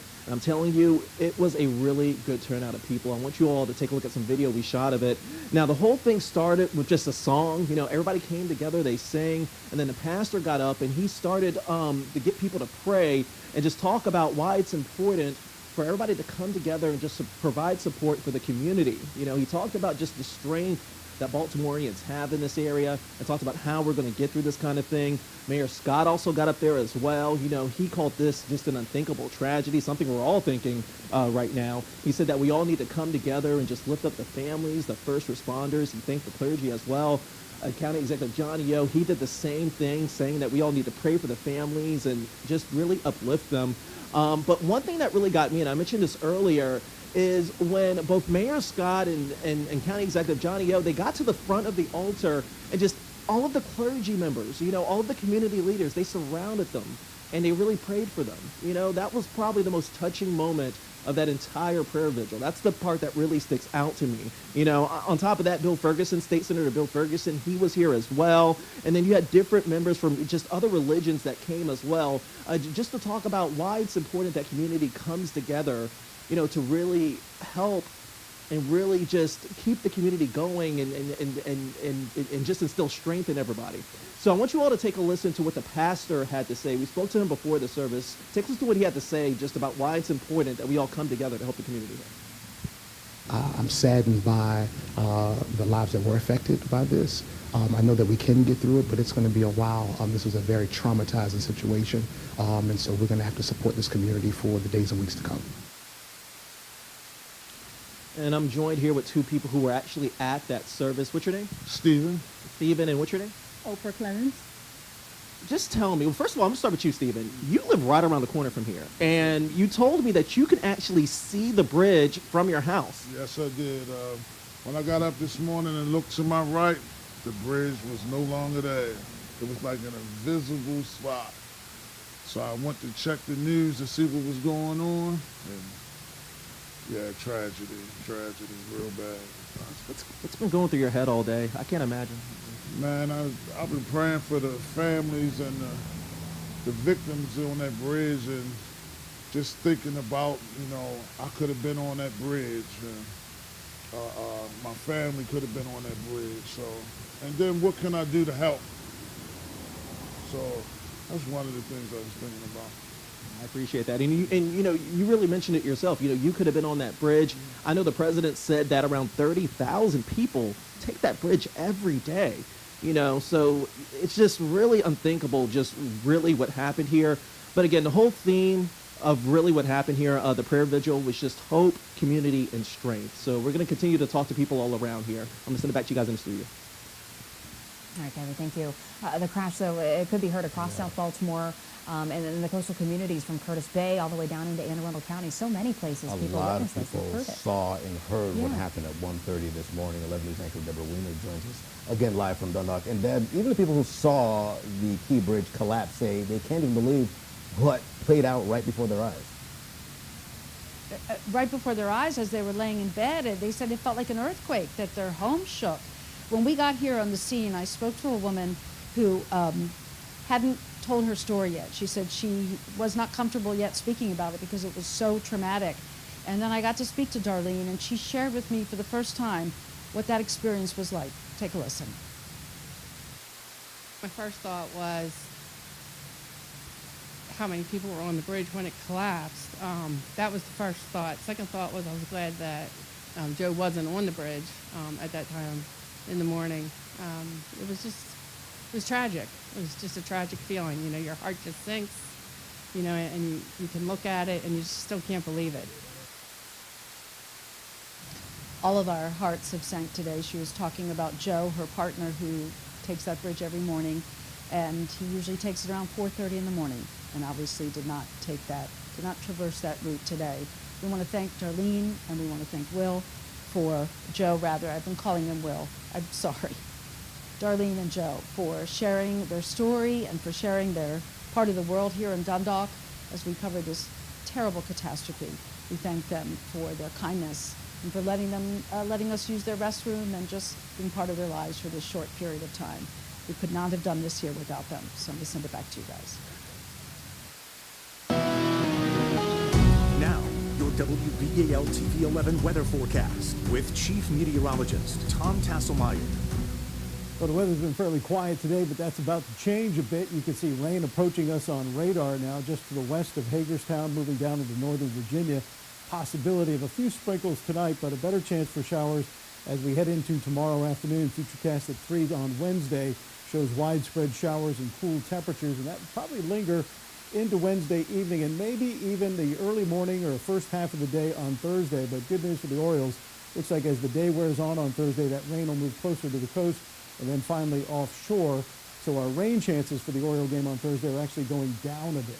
Chance for showers and chilly tonight down to 43, and then highs tomorrow should be in the low 50s with off and on rain showers and cloudy skies throughout the day. Mostly central and eastern Maryland tomorrow, maybe a little sun in the mountains.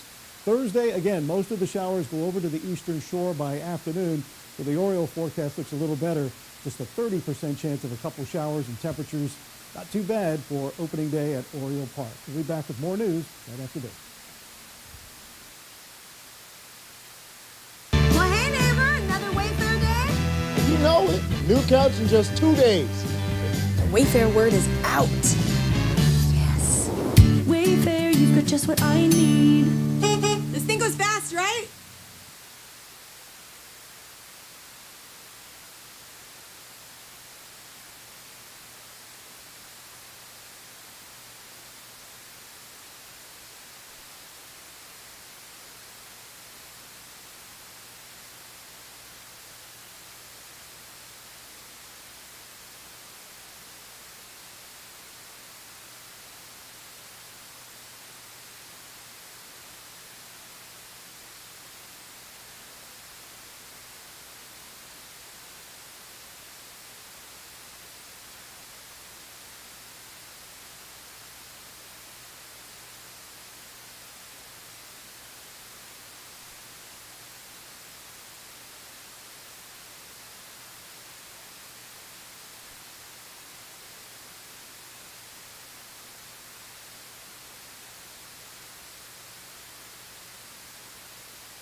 Right now, we're going to go to a joint news conference going on right now. Yes, State Police and U.S. Coast Guard. Let's listen.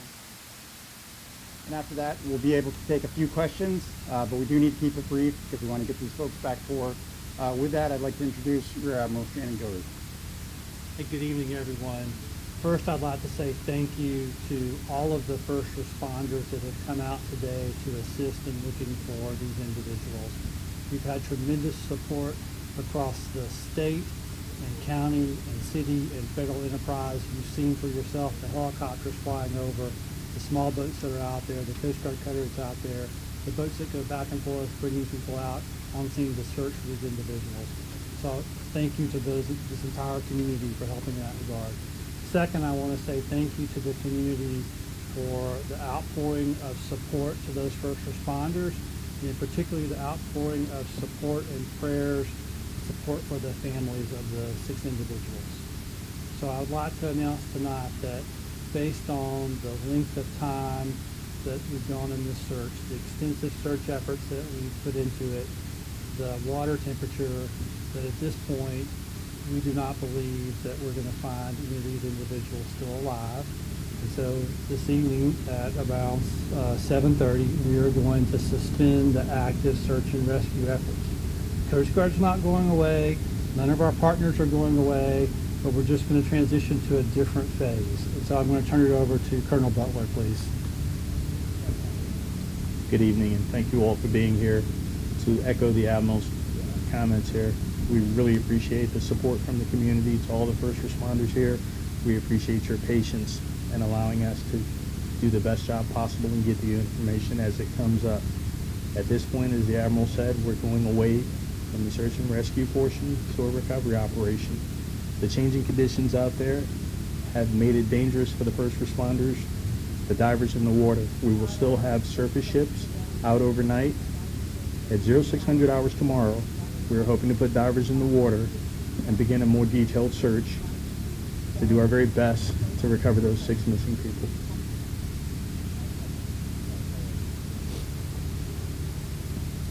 Thank you. With that, we have time for just a few questions. We know there's a lot of questions that still have to be answered, and we do have time for just a few. So if we could take a few, please. Or do we think it's still just 6? There's talk of maybe other cars on the bridge. All the information we have is 6 individuals. Yes, sir. Can you go into detail about how difficult it has to do the recovery of those individuals? Like what kind of challenges are you looking at? Well, I'll start by saying I'm going to turn it over to the experts on diving. I'm not an expert on diving, but we've got very difficult water temperatures. You have structures from the bridge that are in the water that can move with the tides and currents, making that dangerous for divers and people in the water to actually try to do recovery. And we do not want to injure any of these first responders in this recovery effort. We absolutely want to be as safe as possible for everyone involved in this. And I'll see if Colonel Bell has anything he wants to add. Can you go into specifics about what the search and rescue entailed, like were there scuba divers or was everything above water, sonar, any sort of equipment that might have been utilized over the past 12 months? From the outset, we moved all those resources in with dive teams from various state, local, and county agencies. We also use sonar. We're doing our very best in some very difficult times and difficult conditions, which is why we're making that transition now. The last thing we want to do is put divers in the water with changing currents, low temperatures, very poor visibility, and so much metal and other unknown objects in the water. All it takes is one object to strike an individual, and all of a sudden we have a first responder trying to recover another first responder. I think at 0600 we'll find ourselves in a better position to understand the dynamics of what we're dealing with and to address the issue in a much safer manner. Do the authorities have 6 IDs now, and have those victims each been contacted, those families? I can't speak on that. That's still in the investigative portion of this.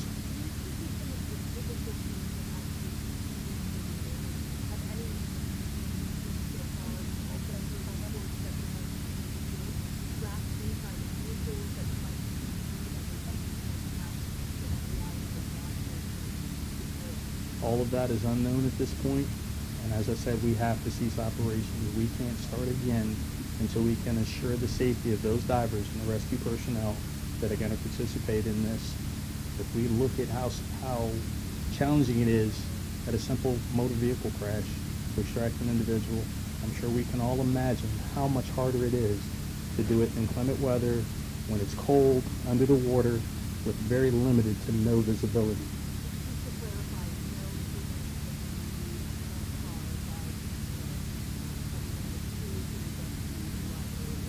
That is correct. So, Colonel, you're confident then that no other vehicles made it onto that bridge before they collapsed or as it collapsed again, you said? It's based upon the fact the original information that was provided, the Maryland Transportation Authority Police Department was able to shut down traffic. Is there the possibility that there was another vehicle on there other than those vehicles involved in the construction process? I think we all would have to understand, yes, that's a distinct possibility. As unfortunate as it may be, it's a distinct possibility. However, we don't have any information to support that at this point. Ma'am?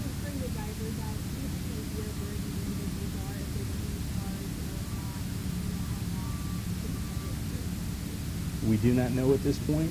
I'm sure as you've seen some of the aerial photos, there's a tremendous amount of debris in the water from containers hanging off ships. We have to make sure those are shored up. We're going to work with structural engineers to help them understand how to navigate and address the challenges of having bridge structure in the water that may be sharp, that could puncture a suit, that could puncture an airline. All of these are things that we must take our time with. Last question. I'm sorry? At this point, we do not know where they are, but we intend to give it our best effort to help these families find closure. How might inclement weather tomorrow impact the recovery effort? Very clearly it could, but we're going to do everything in our power to help these families find closure. How stable has the boat been? How stable has the boat been throughout the Folks, we're going to be establishing a unified command as well as a joint information center, and I know there's a lot of questions, and we're going to be providing that information where we will continue to provide updates. But that is the extent of our updates tonight. We thank you all for coming. Thank you. Wow, we have just been listening to a joint news conference with the U.S. Coast Guard and the Maryland State Police talking about the events that happened 18 hours ago. That cargo vessel that we're looking at, Dolly, based out of Singapore, crashed into a column of the Francis Scott Key Bridge, causing the bridge to collapse into the Patapsco River. 8 workers, we're told, were on the bridge filling in potholes at the time. 2 were quickly recovered. The search effort was for 6 missing construction workers, and we just heard from authorities that due to the conditions in the water, they do not believe it is likely that those 6 construction workers survived. So they're going to transition from a search and rescue effort to a recovery mission. Yeah, those 6 workers presumed dead, and they will be ending that effort about 7:30 tonight, and like you mentioned, turning over to a recovery mission, and we'll begin that tomorrow morning. 11 News spoke with NBC News transportation correspondent Tom Costello earlier today about the historic nature of this tragedy as well. Yeah, 11 News anchor Kai Reed joins us from the live desk. And Kai, Tom told us that he has never seen anything of this magnitude. That's right, and that's really saying something in all his years in journalism. A bridge collapse of this magnitude is something that nobody has ever seen before. Tonight, there are still a lot of unknowns, and Tom told us that getting to the bottom of this will require an extremely high number of resources. Well, this is clearly going to be one of the biggest investigations the NTSB has handled in years. Now, a lot of people think of the NTSB as, of course, being the primary body for aviation accidents, but they do more than that. They do, of course, maritime accidents. This will be one of their biggest ever. They've got 24 investigators on the scene. Well, Tom added there, we aren't going to get all of those answers quickly. As you might have heard at the NTSB press conference today, the agency does not speculate. It takes its time in collecting facts before laying everything out. That means we're looking at a long timeline here before we can say with exact certainty what happened in the early hours of the morning. But the formal investigation, all the way through the board meeting, which will clearly probably end in a board meeting in Washington, D.C., that probably won't happen for a year, 18 months before they come up with a final determination of the cause.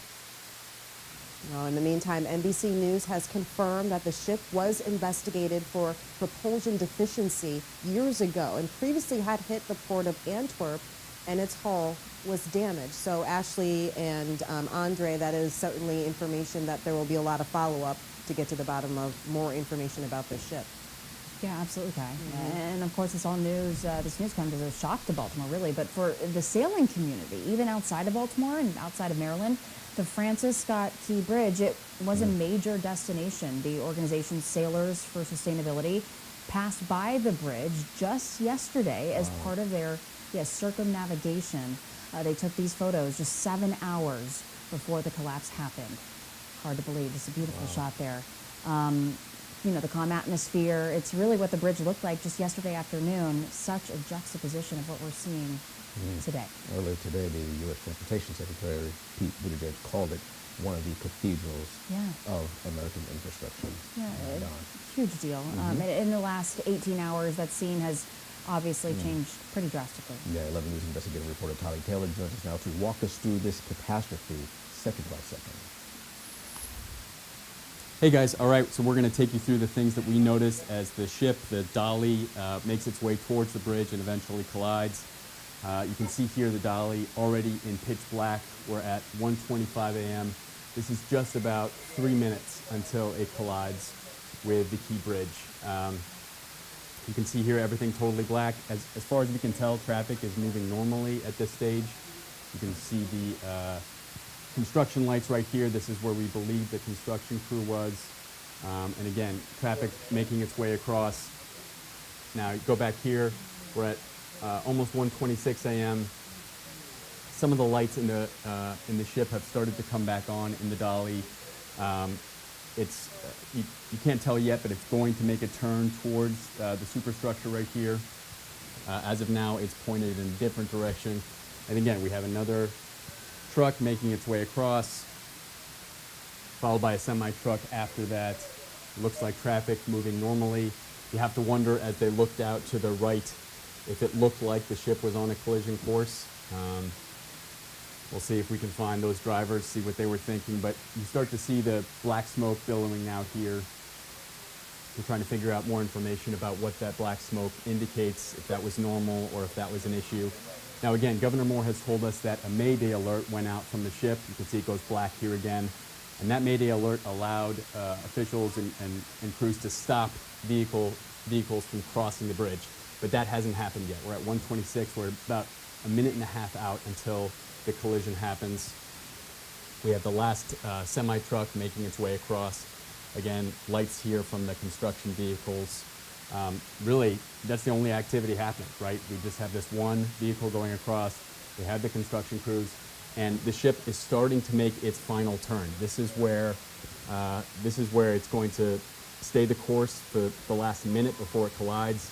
You can't really tell that it's moving, but it's making a steady course to collide with this very important structure right here supporting the bridge. Again, right now it's just sort of eerie, deathly silent, just the construction lights flashing here. These are the last two vehicles that make their way across from what we can tell. This is 1:27 a.m.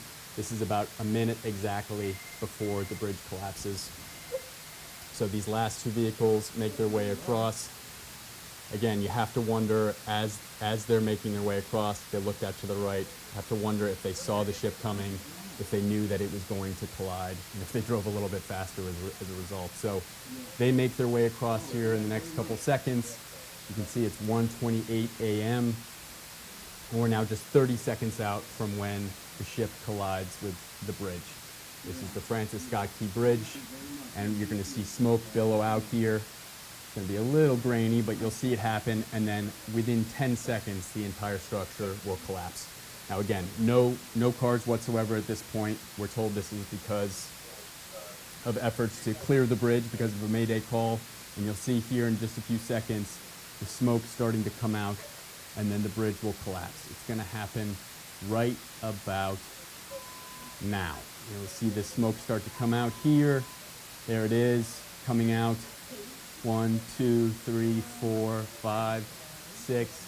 Bam, the entire structure comes down, collapses there. And we're at 1:28 a.m., almost 1:29 a.m. That's what we noticed. Back to you. This dramatic video, Tali Taylor walking us through what happened about 18 hours and 10 minutes ago. Yeah. And, you know, Carnival Cruise Lines is temporarily moving its Legends Baltimore operations to Norfolk, Virginia. The Carnival Legend was scheduled to return to Baltimore this Sunday, but of course now it will return to Norfolk, and then a bus service will bring passengers back to Baltimore. All upcoming cruises through Carnival will also go to and from Norfolk instead of Baltimore. So if you're planning a trip, you may want to check it, especially if you're on Carnival that may be changed? We talk about the cost of the human life, Yeah. loss, the traffic impact, the commerce impact. There's so many angles It's to this. everywhere. Huge story. It is. All right, well, we have heard from President Joe Biden today, but other government officials are weighing in on the bridge collapse as well. Yes, still ahead, we hear from Vice President Kamala Harris and Secretary of Transportation Pete Buttigieg about the federal.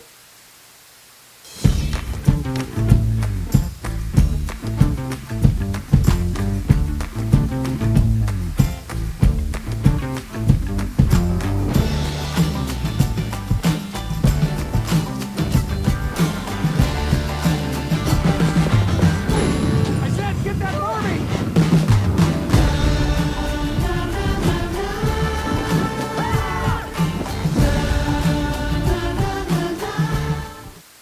Response to this tragedy.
But tonight, the outpouring of support for Baltimore is coming from authorities at the local, state, and federal levels. Yeah, all over. And as we previously mentioned, President Biden has vowed to cover the repairs of the bridge. Vice President Kamala Harris and Transportation Secretary Pete Buttigieg both doubled down on that sentiment. Before I begin, I will say a few words on the terrible accident in Baltimore this morning. I know we are all praying for the families of those who are missing and all those who have been touched by this tragedy. I spoke with the governor of Maryland this morning, and we have directed the federal government to use all the resources that are available to assist with the search and rescue, to reopen the port, and to rebuild the bridge as quickly as possible. And of course, I know we all will stand and continue to stand with the people of Maryland. Excruciating day for several families who went to bed last night having it be a normal night and woke up today to news that no one wants to receive. They are hoping and praying, and we are hoping and praying with them. This is no ordinary bridge. This is one of the cathedrals of American infrastructure. It has been part of the skyline of this region for longer than many of us have been alive. So the path to normalcy will not be easy. It will not be quick. It will not be inexpensive, but we will rebuild together. Well, rebuilding together was the message at a prayer vigil hosted by city and county leaders alongside a coalition of faith leaders. 11 News reporter Kyrie Stewart joins us from Mount Olive Baptist Church, where that prayer service wrapped up a short time ago. Kyrie. Guys, I'm telling you, it was a big turnout, very emotional. You know, like you said, you had city leaders, you had county leaders, you had leaders from all different kinds of faiths that came here to Mount Olive Baptist Church for that prayer vigil.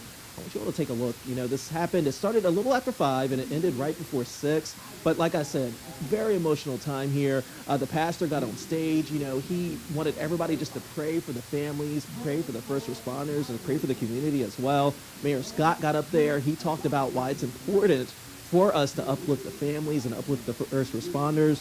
Johnny O also went on stage as well, and he led a prayer for everybody. And on top of that, you know, really touching moment was when they were both up there and people came together and they just prayed for this community. You know, that's what it's all about, you know, praying for the community. The pastor talked about just having strength as well to get us through this tragedy. I want you all to take a listen to what he had to say to me before the service. The response has been tremendous. This community turner station is a historical African American community. And so the resilience that resides in this community is amazing. And so I'm hoping that not just for these couple of days, but for months to come, that not only do we revitalize a bridge, but we also have the opportunity to revitalize a community. And, you know, to ride off of what he just said there, you know, he told me at the end that he plans on having the doors to the church open here. You know, if any first responders, if any of them want to come in and just rest or just to pray or anything, you know, he said that they can do that here. He said that he may spend the night here. On top of that, they're planning on handing out food as well. So again, it really just takes the community. That was the whole message, just people coming together to really help the families, help these first responders, and really just get through this tragedy, guys. Baltimoreans have looked out over the city skyline and seen the Francis Scott Key Bridge. Tonight, though, that is not something we can do anymore. After the break, we look back at the bridge's 47-year history and what it meant to Charm City. We'll be right back.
Well, the Francis Scott Key Bridge had been a staple of the Baltimore skyline for decades. It was just 3 days ago that a celebration was held honoring 47 years since the first people crossed that 1.6-mile bridge. 11 News reporter Barry Sims is looking at the legacy it leaves behind. The bridge, named after Francis Scott Key, was an important part of Baltimore's infrastructure as well as city and U.S. history. These are pictures of the bridge's beginning from the Maryland Department of Transportation. According to Maryland historians, construction began in August 1972. It officially opened to traffic March 23, 1977. I think as a historian, the impact of what's happened here is profound. We'll be talking about it for years. This is a critical part of Baltimore's infrastructure, and it's a total tragedy. According to Preservation Maryland, the bridge was considered a major milestone in developing Maryland's highway system as it completed the Interstate 695 circuit around Baltimore. The cost to build, $100 million. The span of the steel truss bridge had 4 lanes and stretched 1.6 miles over the Patapsco River. It just had its 47th anniversary. Originally, 2 tunnels were considered before the bridge was built.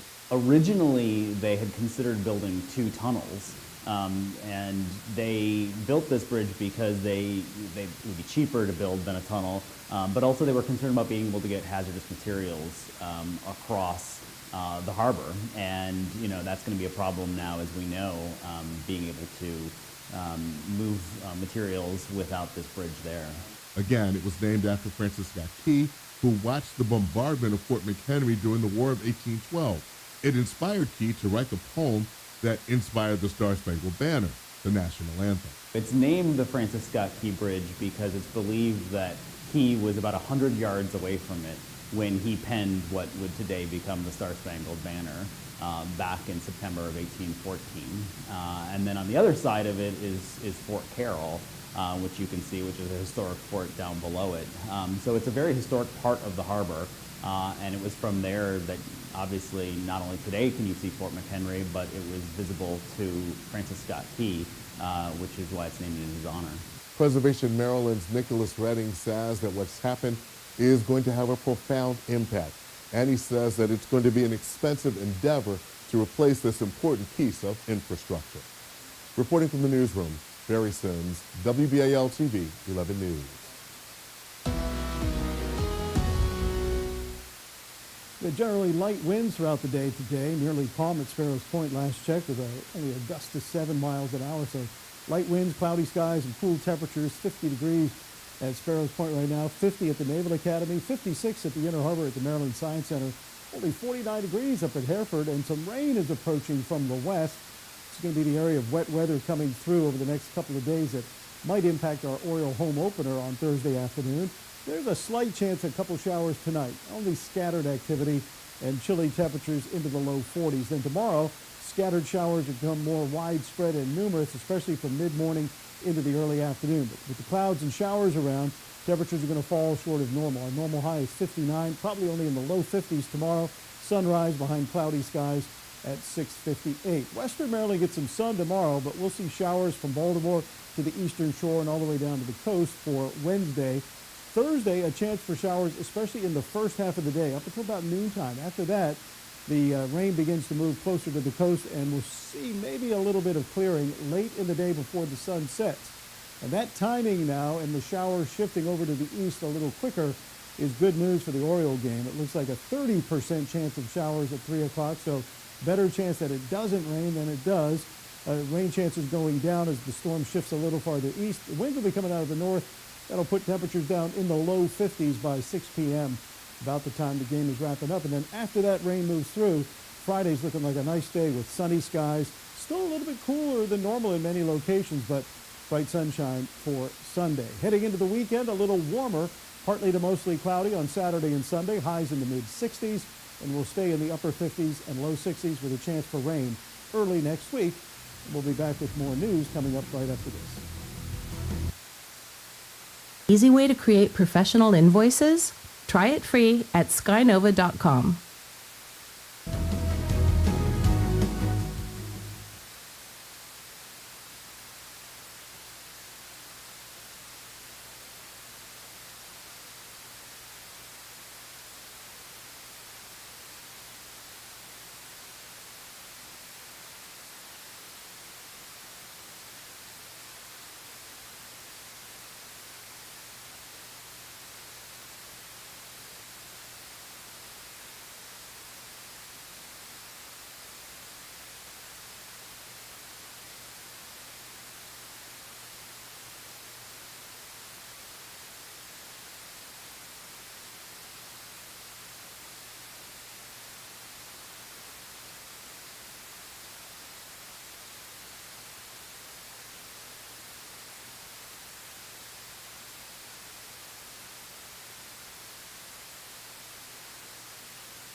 Before we sign off, we want to recap where we stand now, some 18 and a half hours after the Francis Scott Key Bridge collapsed into the Patapsco River. Yeah, you know, a part of the Baltimore skyline, something that many of you have driven across for years. It's gone. It just doesn't exist anymore. And as of this minute, 6 construction workers are presumed dead, and search and rescue efforts have shifted into a recovery stage. The federal government, from the president to the transportation secretary, are promising to cover the full cost of rebuilding the Francis Scott Key Bridge. 5 years of work lost in seconds, and it will take more years to rebuild. And we know that a Singaporean ship ran into the bridge. That's what took it down. But the NTSB investigation into that is really just the beginning. Something else that will probably take years. Of course, and tomorrow brings a new day with new challenges, and your commute might look a bit different. Your view will not be the same as it was last night, but the city is coming together to push through this catastrophe. That is the good news. All right, that's it for us here on 11 News at 7 o'clock. We'll have much more on the collapse and recovery efforts regarding the 6 construction workers now presumed dead. And that's coming up at 10 and 11, right here on 11 News. Have a good night. Thank you for watching WBAL TV 11 News. Get caught up on local news, originals, and more. Download the Very Local app now and stream for free on Roku and Amazon Fire TV.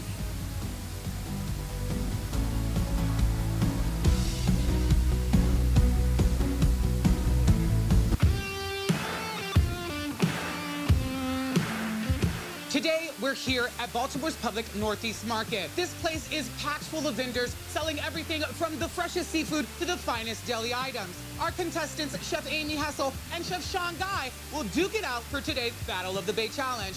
Can our chefs champion the Chesapeake, or will they flounder under pressure? Let's find out. I'm your host, Chino, the blue-bearded foodie, and this is Plated Baltimore.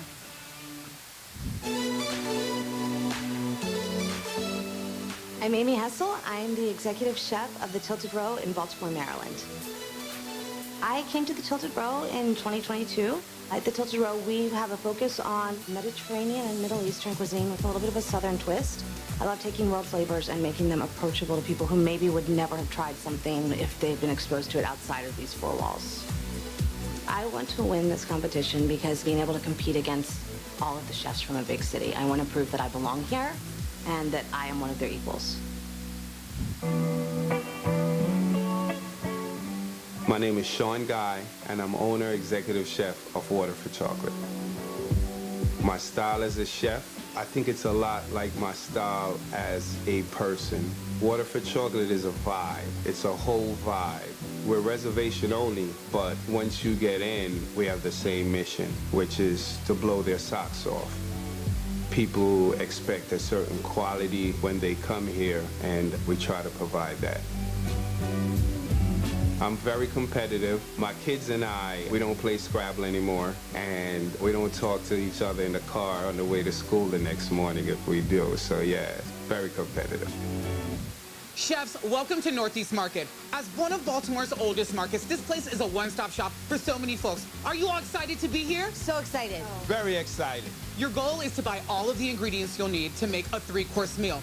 That's an appetizer, that's an entree, and a dessert using only ingredients bought here at Northeast Market. But the catch is, you'll only have 15 minutes to both shop and plan for your entire meal. No pressure at all. Today's theme is Battle of the Bay, so all of your dishes must include seafood. I'm talking oysters rock, crab cake, ceviche. It doesn't matter, we just want to see food. We usually only give our chefs $100, but in this seafood economy, we're giving you $200 to battle it out with. Oh my God, that's amazing. And on top of all of that, you'll need to include these 3 ingredients somewhere in your dishes, and we're gonna choose them right now. Let's go. Jinx. I have the chef's hat here full of potential ingredients. Chef Amy, won't you choose the first ingredient? Bananas. Chef Sean. Sausages? And crab. All right, chefs, you know the ingredients, you know the rules. Are you ready to shop? Yes. Awesome, because your time starts now. I'd go run and grab my seafood first. Excuse me. We go around the other side for him. Just need to get someone down here so I can get my stuff. Trying to find some sausage. Markets like this are very important because it gives the local pedestrian access to stuff that they may not be able to find otherwise. Thank you, I appreciate it. I need to get some crab, some shrimp, and some of the salt cod. And it took a couple minutes for that, and the whole time the clock is ticking away. I need to get to my next stop. See if I can find some snapper. Oh, hello. How you doing? I just met Chef Amy, and she's a ball of fire. Do you have anything good in your basket yet? Yeah, but I can't tell you that. I just met you. I'm excited to be doing this for her. It's gonna be fun. I wanted to get a couple pounds of this red snapper and a pound of the lump crab meat, please. See you in the kitchen. I'm really excited to shop at Northeast Market. I've never been here before, and I'm so happy to be able to find a new spot in this city to shop at. So I grew up in Jamaica. Snapper is like probably #1 as far as what we eat in Jamaica. Budget looking good. 10 minutes left, chefs. 10 minutes left. 10? Oh, no, that's not good. There's a bakery in here that I found that I'll get some sticky buns from to use as a base for my bread pudding. 18, can I take 2 of them out? I'm sorry. I'm trying to save a little bit of money on that. Thank you so much. Give him a minute to clean your fish. Yes, sir. And the waiting is a little concerning. 10 minutes goes so quickly, you know? Have a good day. 2 quarts of chicken stock, and then 1 bottle of Crystal hot sauce. Thank you, ma'am. Let's get some produce. I'm a shopper by nature, and produce is always my favorite place to be. I did spend quite a bit of time at produce. Can I add this to it, please? Can I have 3 of each, please? 1 of these as well. I'm so rushed right now. I need to hurry up and get over to produce. I have to get bananas still. Come on. Some corn for my first course. Probably some elotes, some crab elotes. All right, Chef Sean, what are you thinking about making today? Second course, I'm gonna take the sausage and I'm gonna stuff it in a red snapper. And then I saw some plantains right over here. Right. Puree that, serve it on a plantain puree. All right, Chef. Well, good luck. I'll let you get back to shopping. All right, Chino, I'll catch up with you. 5 minutes, Chef Sean. 5 minutes. Thank you, Chino. I appreciate that. Last stop is produce. I just want 1. Thank you so much. Hi, fancy meeting you here again. Break a leg, Amy. I ran into Amy at produce. I noticed that she had a lot more product than I did, and it made me start second-guessing what I was going on. Eggs are so expensive now, man. I need bananas, please. Thank you. Parsley and thyme. I'll be right back for those. I'm gonna give you my basket. I'm gonna come back and pick that up. I'll be right back. Oh, I hate curly parsley, but I guess that's what I will be using today. Hold on, let me make sure I have everything here. Parsley, eggs, bananas, and a lemon. Lemon. You have lemon? Okay, thank you. You have Parmesan cheese, bro? No. This is not good. 2 minutes, I'm gonna go back to that bakery and get a couple more sticky buns. Excuse me, on your side, thank you. Do you have Parmesan cheese? 541. 541. Thank you. Can I get those other 2 sticky buns? Thank you so much. I think I'm like really under budget. Something must be missing. I gotta pay for it now. My time is almost up. I got my bananas, I got lemon. I'm super under budget. This is amazing. My money is in there. It's in a white envelope. 1 minute, Chef. 1 minute. Just charge me, please. During that 1 minute, my heart stopped for a second. Come on, come on. It's getting down to the wire. Thank you so much, all right? 30 seconds, Chef. 30 seconds. Thank you so much. Have a good day. Oh, goodness. Pardon me, thank you so much. 10, 9, 8, 7, 6, 5, 4, 3, 2, 1. Well, yes! I hope that you were able to get everything you needed from in there. Did we? Absolutely. Yeah, I think so. Awesome. I hope you guys didn't have your full meal planned out, because back at the kitchen, I have a little surprise for you. And although I can't tell you what it is right now, I can leave you with the clue. Tickle me pink. This clue is excellent. Chino just gave us the clue, and I'm not sure what it is. I don't think it's going to be another protein. I think it's caviar. I think it's salmon roe. Why don't we go to the kitchen and find out? Let's go. Let's go. The thing I'm most worried about heading into cooking is time. Being a little overambitious, I am my own worst enemy right now. Chef Amy, break a leg. Coming up. This was a very time-intensive menu. What was I thinking? I don't think you can make roux. All the parts you need at the prices you want. Guaranteed to fit every time. So you can keep your ride or die alive.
Chefs, welcome to Lincoln Culinary Institute. We've just made it back from Northeast Market where you bought all of your ingredients for today's Battle of the Bay competition. Around you, you'll notice all of the pantry items and cookware that you'll need to compete in today's challenge. You'll have 45 minutes to prepare your 3-course Battle of the Bay meal, including the sausage, the banana, and of course, crab. Your dishes will be judged on presentation, creativity, and taste, but also how will you incorporate the spirit of Baltimore. So let's get creative.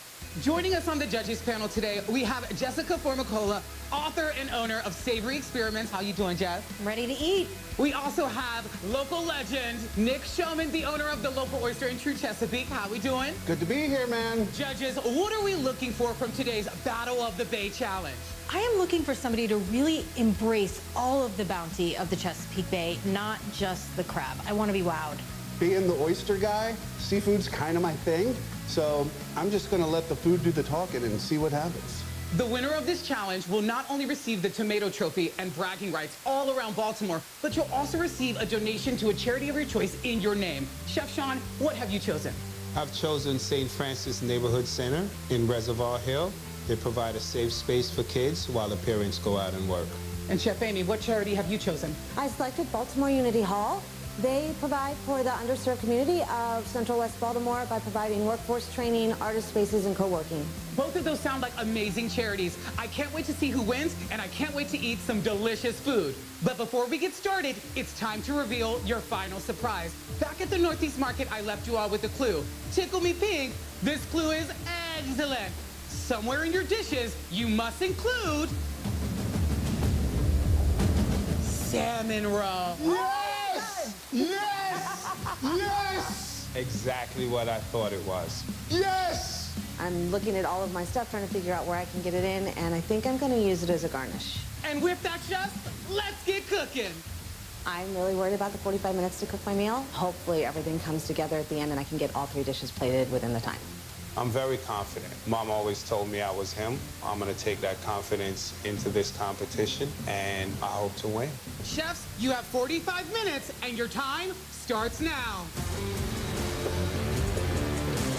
Putting my cod in to start taking some of that salt out of it. This is going to be for the first course, crab elotes. Get that boiling. And get potatoes peeled. Then I'll start all my veg for the gumbo. Then we'll get right to the plantains. I grew up eating plantains. The plantains are going to be for the main course. It's going to be the vessel. You guys know it wouldn't be a Chesapeake Bay battle without a surprise from True Chesapeake. I am so excited. Battle of the Bay, Chesapeake Bay oysters. I had to do it. Cheers. Cheers. Once the roux's cooked, I can add this right away. So once I start on that roux, I can't leave until it's done. This is not made for a short person.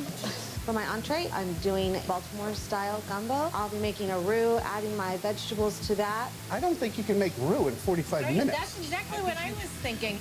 Let's get these cut up. I'm going to saute the sausage. Plan to stuff the snapper with that. I am definitely not of a tall stature. I had to ask for a stepladder and turn myself back into a child helping my mom cook. We're just going to lean into it. Yes, I'm short. Start on my beignets. The third course is a lot more challenging for me because it requires seafood. I decided the best thing to go with was crab beignets. I don't know if the judges are going to go for it. That was the best way I thought I could come at them with a seafood dessert. I took a really big risk in making a gumbo. Traditionally, the roux takes about 45 minutes to make. I saw one chef who was able to get that accomplished in 10 minutes, so I'm hoping that I'll be able to make that work for my dish today.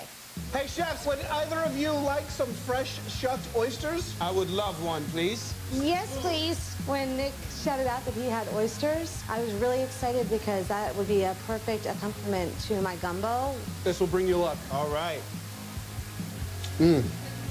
Meaty. Take care of some business.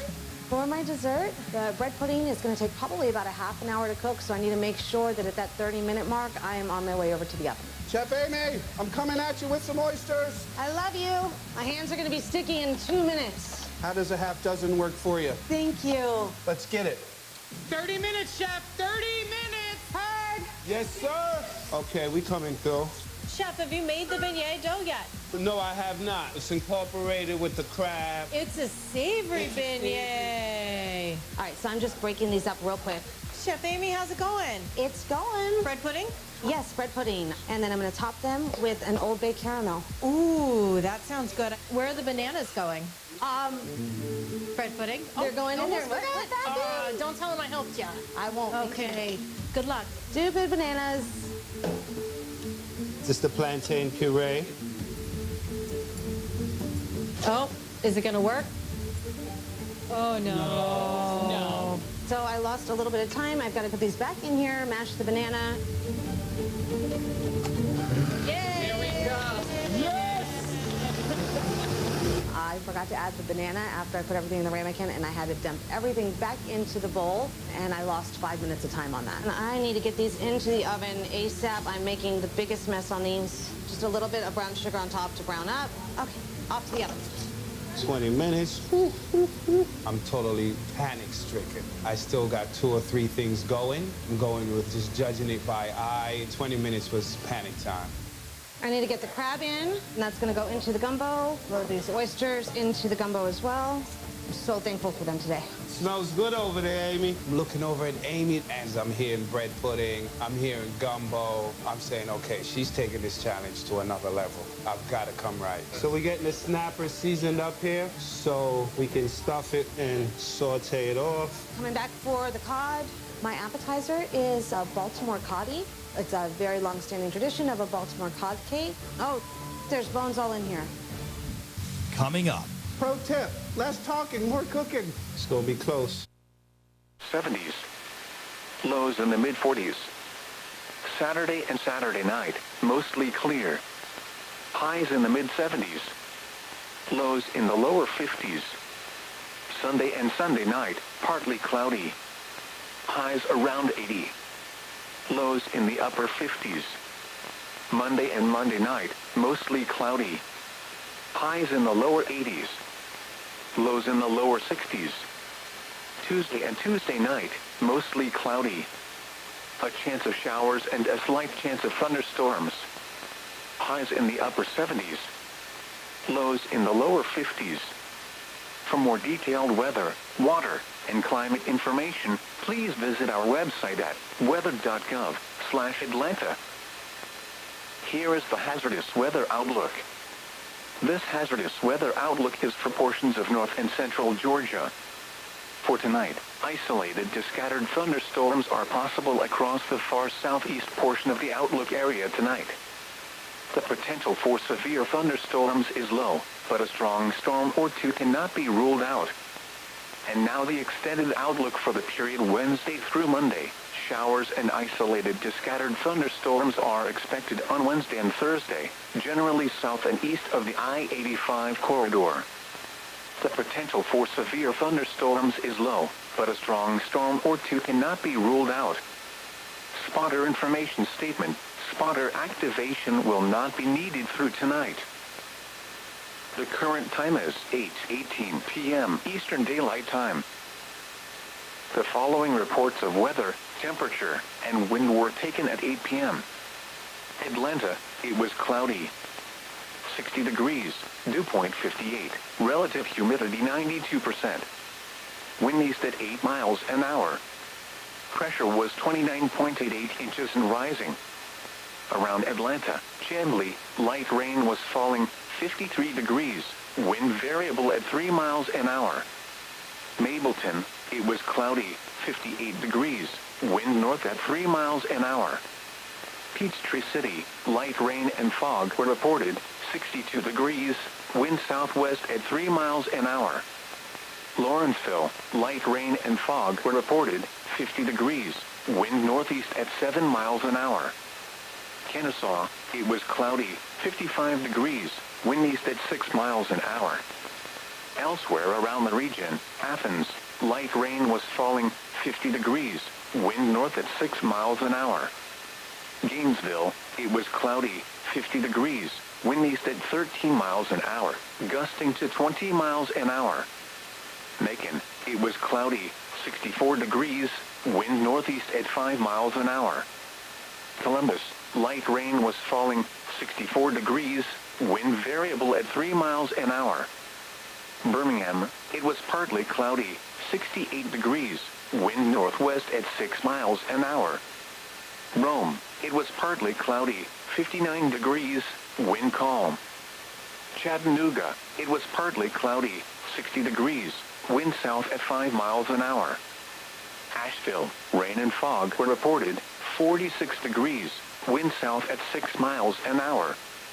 Augusta, light rain was falling, 67 degrees, wind southeast at 10 miles an hour. St. Simon's Island, it was mostly cloudy, 68 degrees, wind southeast at 10 miles an hour. Here is the official forecast from your National Weather Service for the Atlanta listening area. Tonight, mostly cloudy. A chance of showers and a slight chance of thunderstorms early. Lows in the upper 40s. North winds 5 to 10 miles an hour. Chance of rain 30%. Wednesday, mostly sunny. Highs in the lower 70s. Northwest winds 10 to 15 miles an hour. Wednesday night, partly cloudy. A slight chance of showers after midnight. Lows in the mid-40s. Northwest winds 5 to 15 miles an hour. Thursday, sunny. Highs in the upper 60s. Northwest winds 15 to 20 miles an hour with gusts up to 25 miles an hour. Thursday night, clear. Lows around 40. Northwest winds 5 to 15 miles an hour. And now the extended forecast. Friday and Friday night, mostly clear. Highs in the lower 70s. Lows in the mid-40s. Saturday and Saturday night, mostly clear. Highs in the mid-70s. Lows in the lower 50s. Sunday and Sunday night, partly cloudy. Highs around 80. Lows in the upper 50s. Monday and Monday night, mostly cloudy. Highs in the lower 80s. Lows in the lower 60s. Tuesday and Tuesday night, mostly cloudy. A chance of showers and a slight chance of thunderstorms. Highs in the upper 70s. Lows in the lower 50s. For more detailed weather, water, and climate information, please visit our website at weather.gov/Atlanta. Here is the hazardous weather outlook. This hazardous weather outlook is for portions of north and central Georgia. For tonight, isolated to scattered thunderstorms are possible across the far southeast portion of the outlook area tonight. The potential for severe thunderstorms is low, but a strong storm or two cannot be ruled out. And now the extended outlook for the period Wednesday through Monday. Showers and isolated to scattered thunderstorms are expected on Wednesday and Thursday, generally south and east of the I-85 corridor. The potential for severe thunderstorms is low, but a strong storm or two cannot be ruled out. Spotter information statement. Spotter activation will not be needed through tonight. The current time is 8:24 p.m. Eastern Daylight Time. The following reports of weather, temperature, and wind were taken at 8 p.m. Atlanta, it was cloudy. 60 degrees, dew point 58, relative humidity 92%. Wind east at 8 miles an hour. Pressure was 29.88 inches and rising. Around Atlanta, Chamblee, light rain was falling, 53 degrees, wind variable at 3 miles an hour. Mableton, it was cloudy, 58 degrees, wind north at 3 miles an hour. Peachtree City, light rain and fog were reported, 62 degrees, wind southwest at 3 miles an hour. Lawrenceville, light rain and fog were reported, 50 degrees, wind northeast at 7 miles an hour. Kennesaw, it was cloudy, 55 degrees, wind east at 6 miles an hour. Elsewhere around the region, Athens, light rain was falling, 50 degrees, wind north at 6 miles an hour. Gainesville, it was cloudy, 50 degrees, wind east at 13 miles an hour, gusting to 20 miles an hour. Macon, it was cloudy, 64 degrees, wind northeast at 5 miles an hour. Columbus, light rain was falling, 64 degrees, wind variable at 3 miles an hour. Birmingham, it was partly cloudy, 68 degrees, wind northwest at 6 miles an hour. Rome, it was partly cloudy, 59 degrees, wind calm. Chattanooga, it was partly cloudy, 60 degrees, wind south at 5 miles an hour. Asheville, rain and fog were reported, 46 degrees, wind south at 6 miles an hour.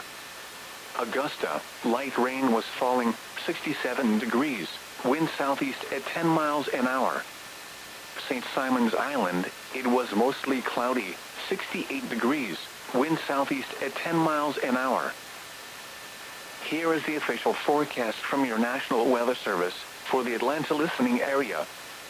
Tonight, mostly cloudy. A chance of showers and a slight chance of thunderstorms early. Lows in the upper 40s.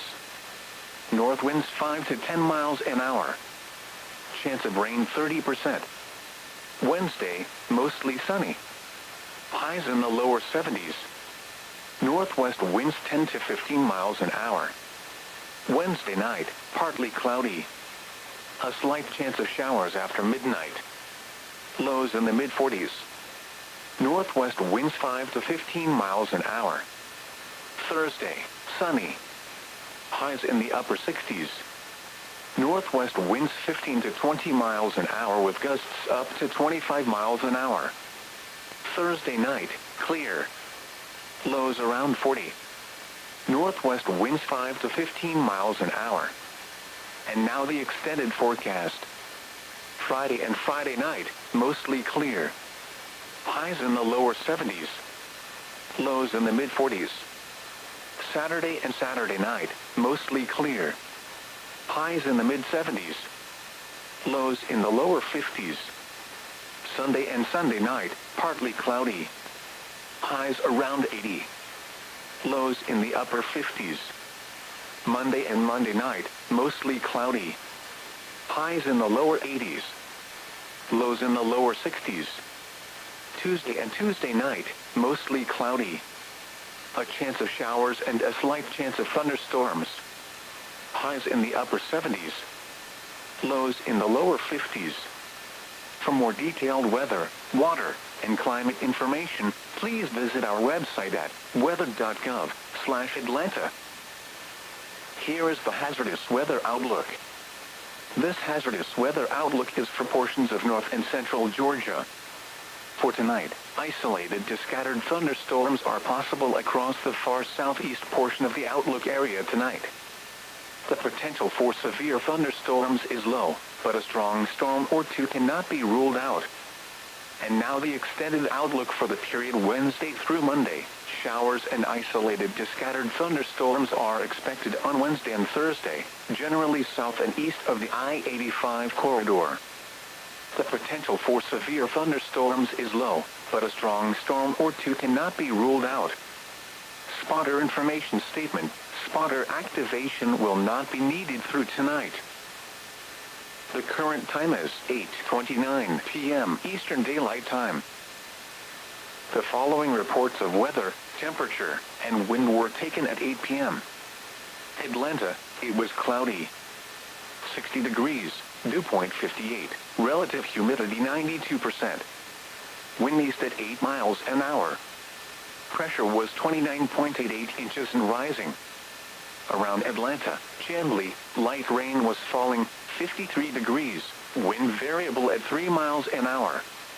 Mableton, it was cloudy, 58 degrees, wind north at 3 miles an hour. Peachtree City, light rain and fog were reported, 62 degrees, wind southwest at 3 miles an hour. Lawrenceville, light rain and fog were reported, 50 degrees, wind northeast at 7 miles an hour. Kennesaw, it was cloudy, 55 degrees, wind east at 6 miles an hour. Elsewhere around the region, Athens, light rain was falling, 50 degrees, wind north at 6 miles an hour. Gainesville, it was cloudy, 50 degrees, wind east at 13 miles an hour, gusting to 20 miles an hour. It was cloudy, 64 degrees, wind northeast at 5 miles an hour. Columbus, light rain was falling, 64 degrees, wind variable at 3 miles an hour. Birmingham, it was partly cloudy,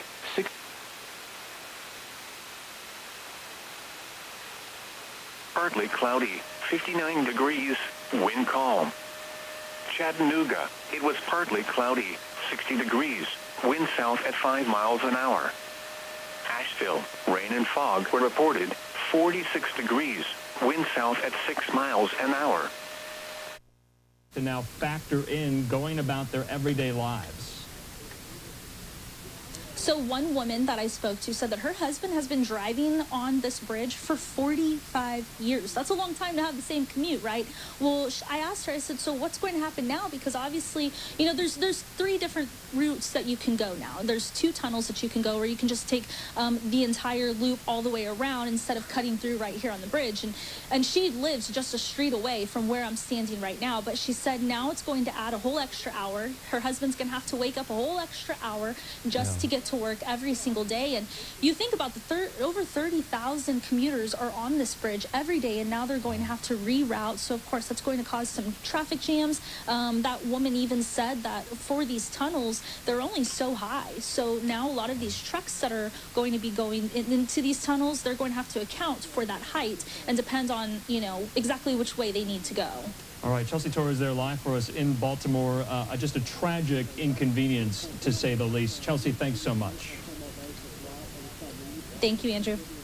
All right, in the meantime here, we do want to let you watch, if you didn't catch this live, the latest update from Coast Guard officials there on the scene right at the very outset of the I-695. That was this main artery going through Baltimore that you heard there from Chelsea, so many relied on. But we're going to hear now from Coast Guard officials who told us last hour that they have severed and cut off their active search and rescue operation. It now becomes a recovery operation. They believe the 6 unaccounted for individuals are presumed dead, that due to the conditions of the water, due to the length of time they have been in the water, that they believe they are no longer living. Let's watch.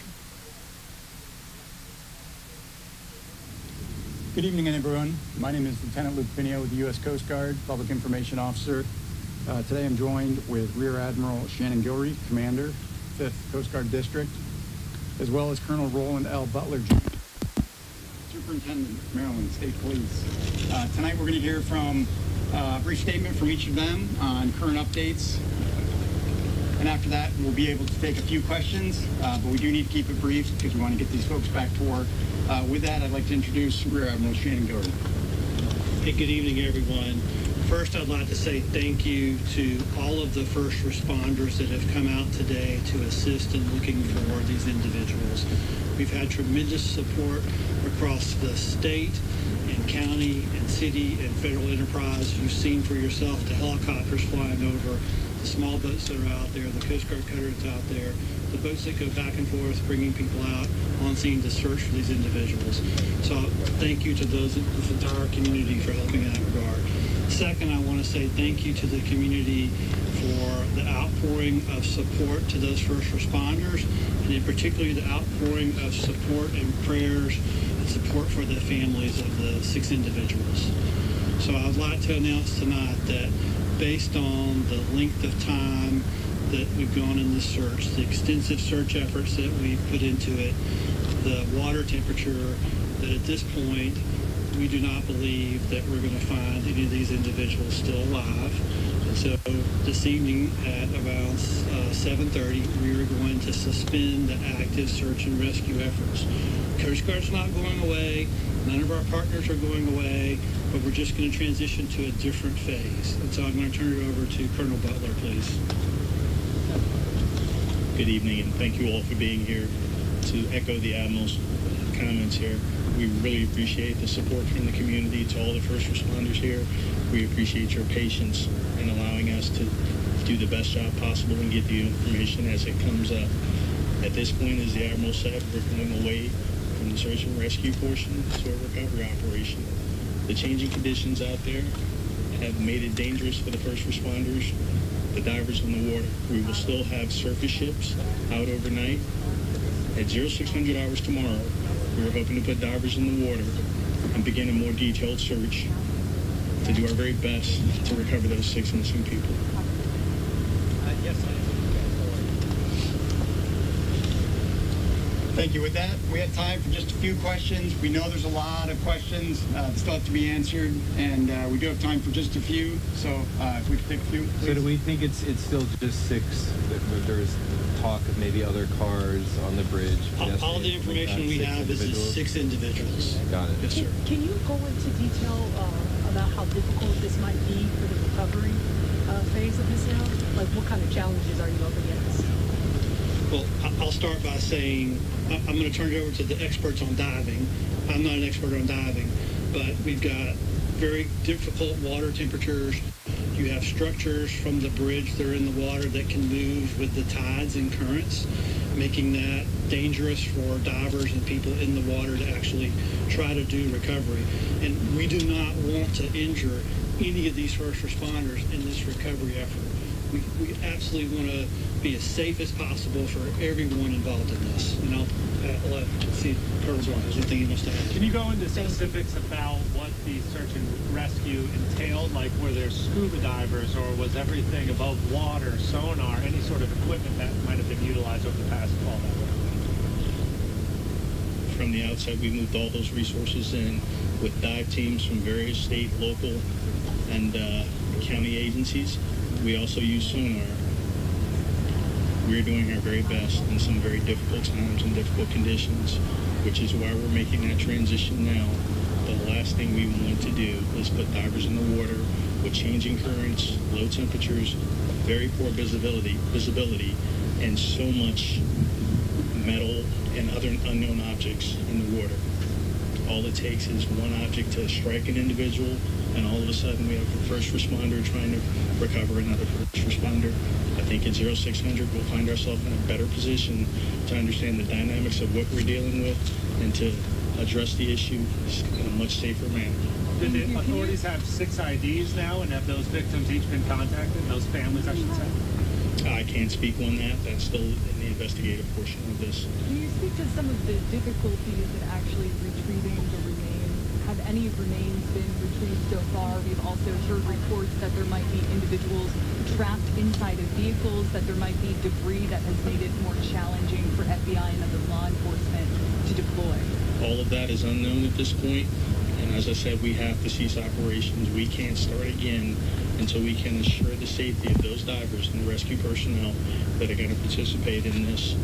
If we look at how challenging it is at a simple motor vehicle crash to extract an individual, I'm sure we can all imagine how much harder it is to do it in inclement weather, when it's cold, under the water, with very limited to no visibility. So just to clarify, no remains have been removed thus far by search and rescue teams, other than the 2 who were rescued alive earlier? That is correct. So, Colonel, you're confident then that no other vehicles made it onto that bridge before the collapse, or as it was collapsing, I should say? Based upon the fact the original information that was provided, the Maryland Transportation Authority Police Department was able to shut down traffic. Is there the possibility that there was another vehicle on there other than those vehicles involved in the construction process? I think we all would have to understand, yes, that's a distinct possibility. As unfortunate as may be, it's a distinct possibility. However, we don't have any information to support that at this point. When you bring the divers out, do you have an idea of where these individuals are, if they were in cars or not, and do you know how long the recovery effort is going to take? We do not know at this point. I'm sure as you've seen some of the aerial photos, there is a tremendous amount of debris in the water. From containers hanging off ships, we have to make sure there is a shored up. We're going to work with structural engineers to help them understand how to navigate and address the challenges of having bridge structure in the water that may be sharp, that could puncture a suit, that could puncture an airline. All of these are things that we must take our time with. Do you know where the victims are located? This last question, by the way. Do you know where the victims are located in the water? Have you been able to find them yet, or if they're in cars or not? At this point, we do not know where they are, but we intend to give it our best effort to help these families find closure. How might inclement weather tomorrow impact the recovery efforts?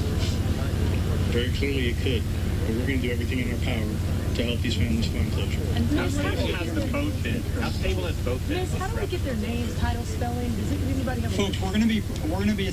All right, so that was the latest update from Coast Guard officials there. That happened last hour. We wanted to let you watch it if you missed it live last hour.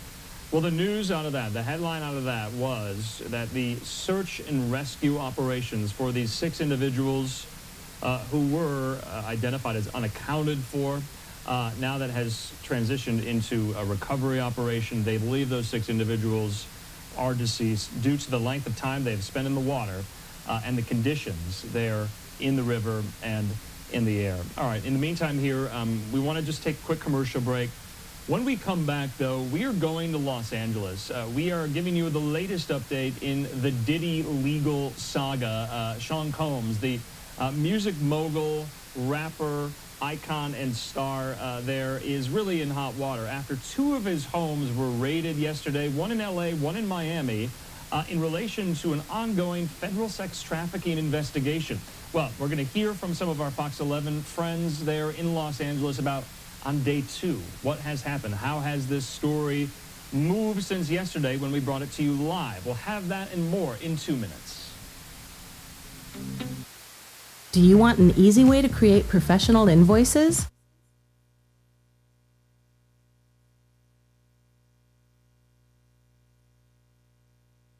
More in 2 minutes.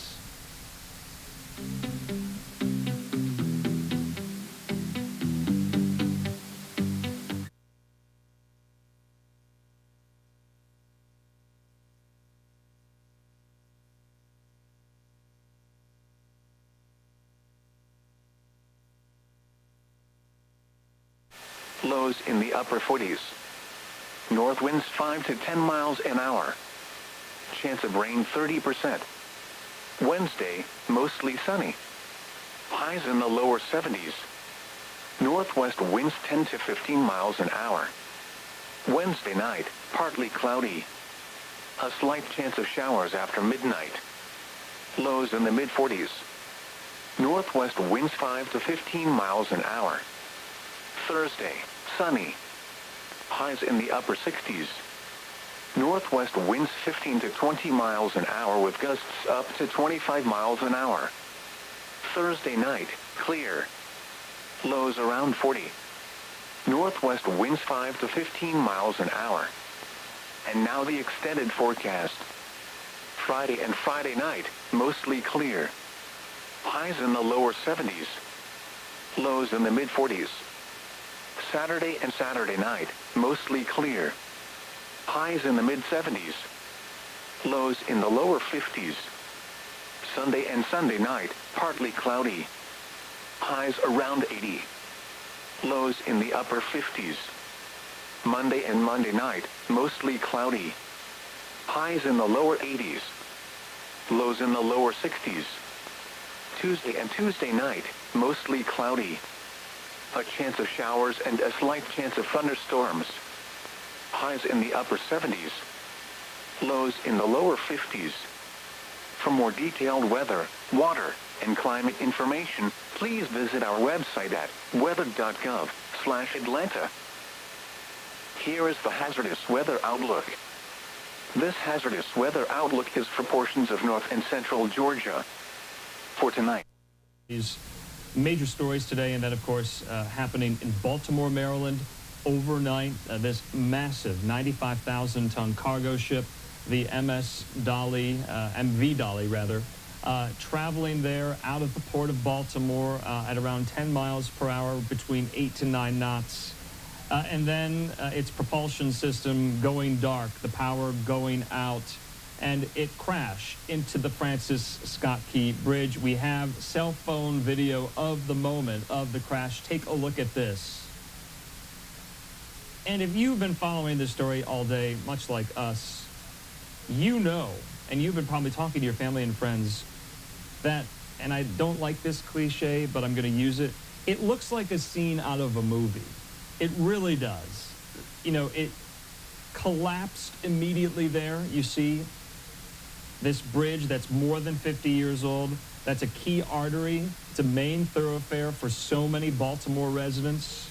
Now at the bottom of the Patapsco River there, near the Port of Baltimore. And so we have been showing you these press conferences that have been happening periodically live throughout the day, both from officials there like Maryland Governor Wes Moore, like Baltimore Mayor Brandon Scott, also the Secretary of Transportation, Pete Buttigieg, and both of Maryland's Democratic senators, Chris Van Hollen and Ben Cardin. You have heard them speak about this. You have also heard from law enforcement and emergency management response officials, including Jennifer Homendy there, the chairwoman of the NTSB. They are the lead investigatory agency that will try to get to the bottom of what exactly happened. I have a lot of questions. We're going to be bringing on experts throughout the course of the evening here, asking them, how do you think this happened? How does this massive cargo ship lose power?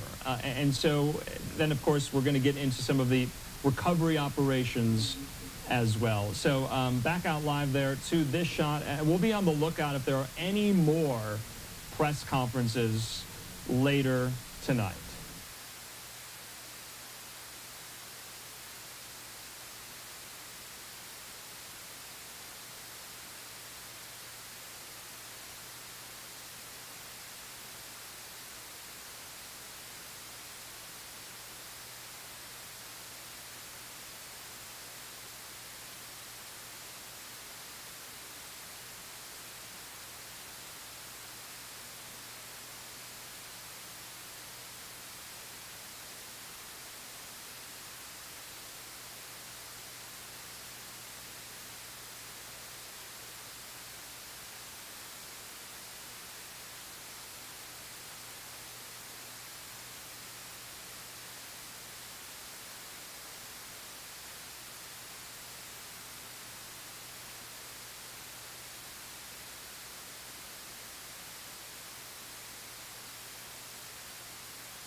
All right, so you can see there, we just wanted to put this shot up yet again.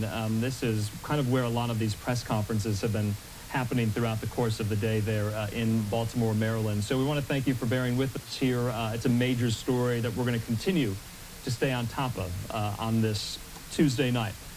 Let's transition just briefly away from that right now on a major story that we brought you just yesterday, this very same time as Sky Fox was overhead this multi-million-dollar mansion in the Holmby Hills neighborhood in Los Angeles. We later came to find out it was owned by Sean Diddy Combs, and federal agents were raiding it in this federal sex trafficking investigation. And then we got the news that the very same thing was happening across the country at yet another residence of Diddy there in Miami. I want to put up this tweet here from our friend, Fox 11 Los Angeles reporter Matthew Seedorf, with this video.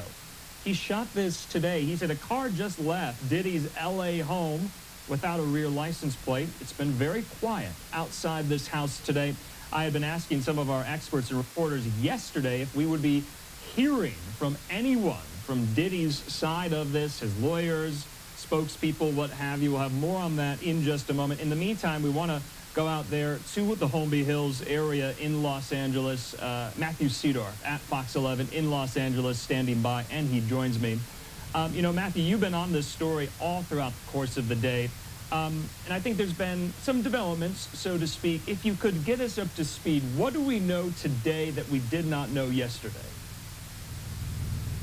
Yeah, well, we're now hearing from Diddy's attorney, who's essentially calling all of this a witch hunt. And he thinks that none of this is warranted. It's an extreme show of force that's over the top. But it's been relatively quiet outside the home. We did see some video from TMZ of the drawers thrown everywhere, electronics, safes busted open. But again, now we're hearing from Diddy's attorney for the first time.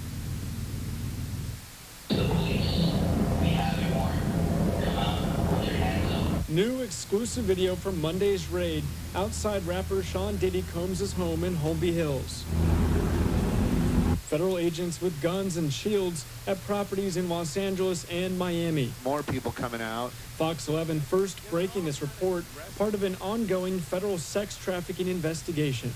The investigators really seem to be building a case here. Residents of 200. No criminal charges filed so far against anyone, including those who were detained outside the home Monday. This video obtained by TMZ, the most recent of the entertainment mogul, shows him pacing around outside of Miami airport only hours after the raids in LA and Miami. The fact that there was only a search and seizure leads us to think, okay, they didn't have enough for an arrest to be made. Diddy's attorney says, despite media speculation, neither Mr. Combs nor any of his family members have been arrested, nor has their ability to travel been restricted in any way. This unprecedented ambush, paired with an advanced coordinated media presence, leads to a premature rush to judgment of Mr. Combs and is nothing more than a witch hunt based on meritless accusations made in civil lawsuits. In one of those lawsuits filed last month by music producer Rodney Wilrod Jones against Diddy, it includes photos and accusations of sexual assault, sex trafficking, and drugging underage girls. Yeah, and that attorney does say that Diddy is innocent. As for where he is tonight, we aren't exactly sure, but the attorney says that he is free to travel right now. Back to you. You know, Matthew, I think the question everyone has is whether or not, Diddy will be kind of criminally culpable or liable in some capacity, and it might just be too early to know the answer to that question. Another question, though, is where is he? Does anyone know that? I know he was spotted in that video that TMZ obtained late last night in Miami, but that's all we know about his whereabouts. Isn't that right? Yeah, we aren't sure where he is. The most recent video, the most recent report was Miami from TMZ, but there's no sign of him here. We did see a car go in and then a couple hours later leave today. I did tweet that out as you were mentioning, but the license plate was removed. We didn't recognize anyone inside, so we don't know who that was. But yeah, a lot of questions right now still remain. And Matt, I know you're there on the scene. How active is it? Speaking about the law enforcement agencies that responded yesterday, is it as active as it was or not as much? Yeah, today has been extremely quiet. Other than media here, we've seen some fans and then the tourist Hollywood trucks driving by, looking at the homes in the neighborhood. But other than that, the house itself has been extremely quiet. All right, Matthew Seedorf there live for us in Holmby Hills in Los Angeles doing such great reporting. Matthew, can't thank you enough. Talk soon. Thanks. All right, in the meantime here, we do want to show you some more of this new video that TMZ has obtained as well from inside of the home there in Los Angeles. I want to put this up here. So TMZ tweeting this out, and you see the TMZ watermark. They say the Army of Federal Law Enforcement Officers did a number on Diddy's LA home. Video shows the mansion was turned upside down. It looks like you can see there what appears to be kind of a cupboard or closets, possibly a safe. You see this desk, which the drawers of it have been rummaged through. Take a look at that. They really, to TMZ's point, did a number on this area of the home. And you can see there as well a lot of kind of debris and detritus kind of strewn about there in what looks to be kind of this office. You see there a safe that was open. And you see the contents of the safe inside. So these agents kind of made a mess in what they were looking for. You see more on this table there, kind of on this ottoman and dresser. And this looks like a closet, to be honest. This looks like a closet. You see there this nightstand near this bed, the drawers of it still ajar, a Holy Bible on the nightstand. Look at all those shoes in this room, in this closet. So this is a new video TMZ obtained from inside of the home.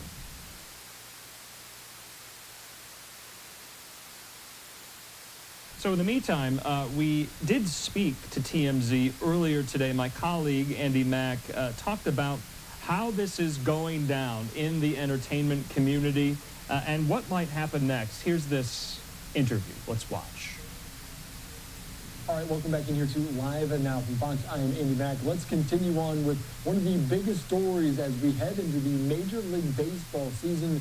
A betting scandal that potentially surrounds the top player, the $700 million man for the Los Angeles Dodgers, Shohei Ohtani. Recently fired his interpreter after it came out that potentially he lied to Ohtani, stole money from him, a massive theft. We're going to be joined right now by Fox Sports reporter Rowan Cavner. Of course, we heard a statement from Ohtani yesterday.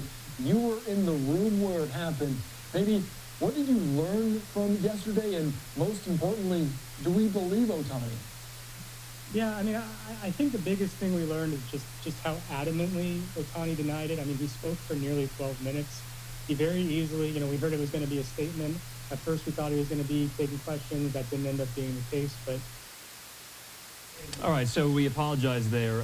My colleague Andy Mack also spoke about one of those other major top headlines that was emanating from the Los Angeles area, the betting scandal and allegations having to do with LA Dodgers star Shohei Ohtani. That is what that segment was about. Now, I had previewed this other segment with TMZ talking about what is going on with Sean Diddy Combs. We have that segment. We apologize for the error. Here's this conversation. Now from Fox, I'm Andy Mack. Thank you so much for joining us as we continue to cover all of the top headlines of the day. And of course, we were following yesterday as a raid on Diddy's home in Los Angeles, also in Miami, revolving around a sex trafficking probe. These were the images we were getting in yesterday here. They're breaking down the door. Quite a show of force there in this Holmby Hills neighborhood there, a very affluent neighborhood in Los Angeles. Obviously, the rapper, the producer, is under investigation, has a lot of things swirling around. We're going to be joined right now by TMZ executive producer Charles L. Charles, thank you so much for joining us here on Live Now from Fox. And of course, we saw that video yesterday over top of all these people going into the home. What is the latest developments on this? And maybe did he even know this was going to happen? Yeah, Andy, we have actually spoken to people in Diddy's circle who say he had no idea. Obviously, he didn't know the raid was going to happen, but even bigger than that, had no idea that there was even a federal probe going on. That the Southern District of New York, as we now have learned, had launched this investigation into Diddy's, things going on in his world. And yes, it does appear that what they're looking into are the allegations of human and sex trafficking that were laid out in several of the civil lawsuits filed against him. And now federal officials are looking to see if there were if there's anything that they could prosecute him for, which was the reason that they got these search warrants to perform the raid yesterday in LA and then also in Miami. The latest is that Diddy is not under arrest, nor are his two sons, Justin and King, who were seen outside of the LA home yesterday, handcuffed.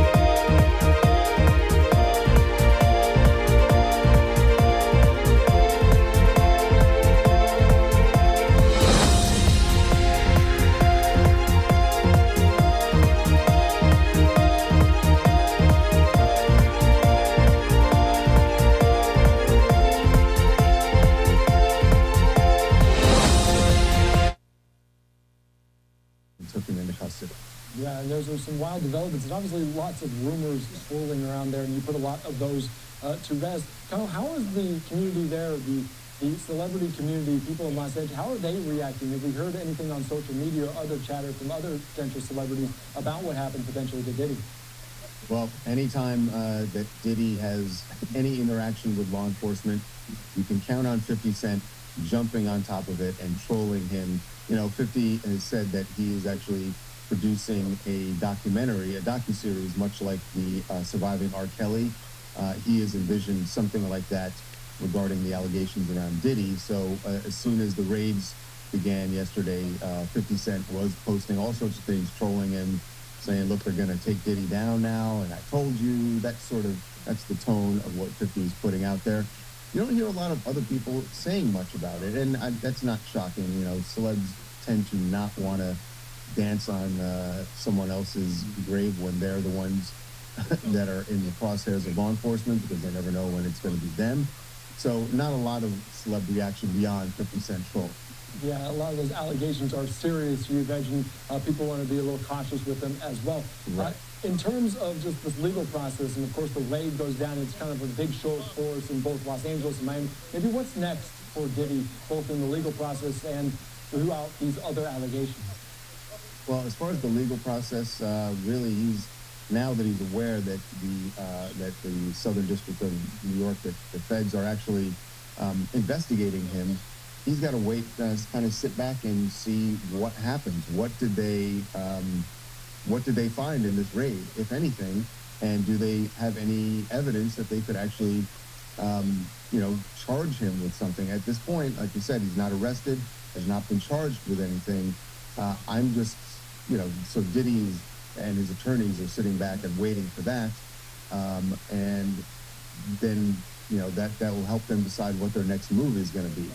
I think that what you're gonna, as far as the show of force, we've heard from people in Diddy's camp that they feel it was excessive, that there was no need for this sort of militaristic maneuvers in his neighborhood in LA in particular, where they burst into the house. And actually, we're going to have something coming up soon on our website that has more details about how they feel about how the feds came into his homes yesterday. All right, we will look forward to reading that, Charles. We appreciate your time. Obviously, these are the latest developments from Monday in that raid in Los Angeles and Miami. We appreciate your time here on Live Now. Okay, you got it, Andy.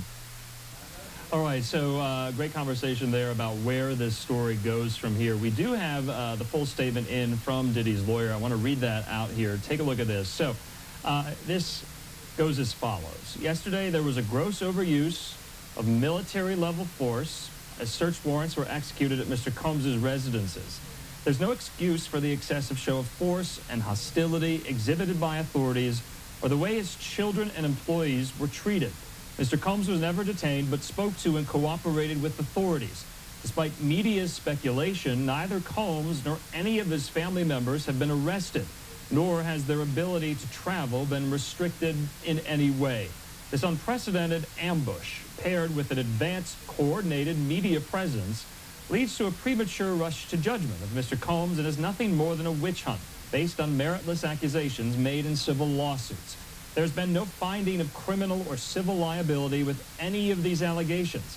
Combs is innocent and will continue to fight every single day to clear his name. So, wanted to make sure we read out the full statement from Diddy's lawyer there as well. This is one we have to stay on top of, and we will continue to do just that here on Live Now from Fox. A gorgeous Live Now look there over Santa Monica Pier, the Pacific Ocean there in Los Angeles. Wanted to bring you that. We're in a new hour, 6 o'clock here on the West Coast as well. So it's a story, like I said, we're going to stay on top of. In the meantime here, let's take a quick commercial break. When we come back, though, we are getting new comments in from the Maryland governor, the Democrat Wes Moore, as he continues to react to such a horrible tragedy that has befallen his state and the community of Baltimore writ large, the collapse of the Francis Scott Key Bridge. We'll have that new sound in 2 minutes. With Zeem, you can stream local news, sports, and Water and climate information, please visit our website at weather.gov/Atlanta. Here is the hazardous weather outlook. This hazardous weather outlook is for portions of north and central Georgia. For tonight, isolated to scattered thunderstorms are possible across the far southeast portion of the outlook area tonight. The potential for severe thunderstorms is low, but a strong storm or two cannot be ruled out. And now the extended outlook for the period Wednesday through Monday. Showers and isolated to scattered thunderstorms are expected on Wednesday and Thursday, generally south and east of the I-85 corridor. The potential for severe thunderstorms is low, but a strong storm or two cannot be ruled out. Spotter information statement. Spotter activation will not be needed through tonight. The current time is 9:05 p.m. Eastern Daylight Time. The following reports of weather, temperature, and wind were taken at 8 p.m. Atlanta, it was cloudy. 60 degrees, dew point 58, relative humidity 92%. Wind east at 8 miles an hour. Pressure was 29.88 inches and rising. Around Atlanta, Chamblee, light rain was falling 53 degrees, wind variable at 3 miles an hour. Mableton, it was cloudy, 58 degrees, wind north at 3 miles an hour. Peachtree City, light rain and fog were reported, 62 degrees, wind southwest at 3 miles an hour. Lawrenceville, light rain and fog were reported, 50 degrees, wind northeast at 7 miles an hour. Kennesaw, it was cloudy, 55 degrees, wind east at 6 miles an hour. Elsewhere around the region, Athens, light rain was falling, 50 degrees, wind north at 6 miles an hour. Gainesville, it was cloudy, 50 degrees, wind east at 13 miles an hour, gusting to 20 miles an hour. Macon, it was cloudy, 64 degrees, wind northeast at 5 miles an hour. Columbus, light rain was falling, 64 degrees, wind variable at 3 miles an hour. Birmingham, it was partly cloudy, 68 degrees, wind northwest at 6 miles an hour. Rome, it was partly cloudy, 59 degrees, wind calm. Chattanooga, it was partly cloudy, 60 degrees, wind south at 5 miles an hour. Asheville, rain and fog were reported, 46 degrees, wind south at 6 miles an hour. Augusta, light rain was falling, 67 degrees, wind southeast at 10 miles an hour. St. Simon's Island, it was mostly cloudy, 68 degrees, wind southeast at 10 miles an hour. The following reports of weather, temperature, and wind were taken at 9 p.m. Atlanta, it was cloudy. 59 degrees, dew point 56, relative humidity 89%. Wind northeast at 10 miles an hour. Pressure was 29.90 inches and rising. Around Atlanta, Chamblee, it was cloudy, 52 degrees, wind northeast at 8 miles an hour. Marietta, fog was reported, 55 degrees, wind northeast at 6 miles an hour. Mableton, it was cloudy, 56 degrees, wind northeast at 7 miles an hour. Peachtree City, it was cloudy, 63 degrees, wind calm. Lawrenceville, it was cloudy, 50 degrees, wind northeast at 6 miles an hour. Kennesaw, it was cloudy, 54 degrees, wind variable at 3 miles an hour. Elsewhere around the region, Athens, rain and fog were reported, 49 degrees, wind variable at 3 miles an hour. Gainesville, fog was reported, 50 degrees, wind northeast at 5 miles an hour. Macon, it was cloudy, 64 degrees, wind northeast at 3 miles an hour. Columbus, it was cloudy, 63 degrees, wind east at 5 miles an hour. Birmingham, it was clear, 61 degrees, wind calm. Rome, it was partly cloudy, 57 degrees, wind southeast at 5 miles an hour. And they're remarkable. They're prayerful people. And we had the chance to pray with them. We had a chance to pray for them. And we want to let them know that that we are going to keep on praying for them. And not just us, but they have got 6.3 million people, and they've got a whole country and a whole world who's praying for their peace. Anything that they shared about their family members that you think it's important for people to know? You know, some people saying obviously they're hardworking people. Anything else that they shared with you? I think they wanted people to remember that they were family members. They were fathers and brothers. They were cousins. They were sons. And to get a chance to spend time with the family members who were remembering them not exclusively as hard workers who are working on something that's very important to our long-term success and our long-term pride as a city and a state. But these are grieving family members who are grieving their family members. When will you be back out, Governor? We'll be back out tomorrow. Yes, and we are going to make sure that again, this is going to be a long-term journey for our state to recover. But if there's something that I know that has been on full display today, we are Maryland tough, and we are Baltimore strong, and we are going to make sure that we are going to get through this together. We are committed to getting through it together, and we will be in consistent and constant communication with people of the state to make sure that everybody understands our collective role in doing that. About the supports in the bridge, and maybe there should have been something. Some bridges have something to deflect when a hit like this. Is that something you want to look at statewide as the result of this? Talk a bit about your thinking of looking at other bridges and maybe trying to find ways to protect them. Yes, it's something we're going to explore.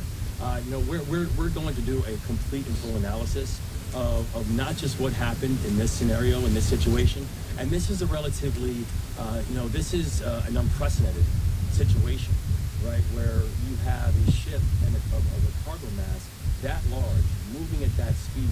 It's difficult to understand what infrastructure could have taken that level of hit and that level of direct hit. So we do understand the uniqueness of this situation, and part of the heartache of this is the uniqueness of this situation. But we also do think that this warrants a time for us to really think about our infrastructure as a whole. Our maritime infrastructure, rail infrastructure, all infrastructure, and making sure that Maryland can lead the way in having real core infrastructure assets that are both safe and effective. And I know we had a couple folks just join, so if Joan asks one more question. I'm so sorry, I'm so late to this. You were on the complete wrong side. Can you kind of give me a reaction to the now update news of the 6 people who are they're like kind of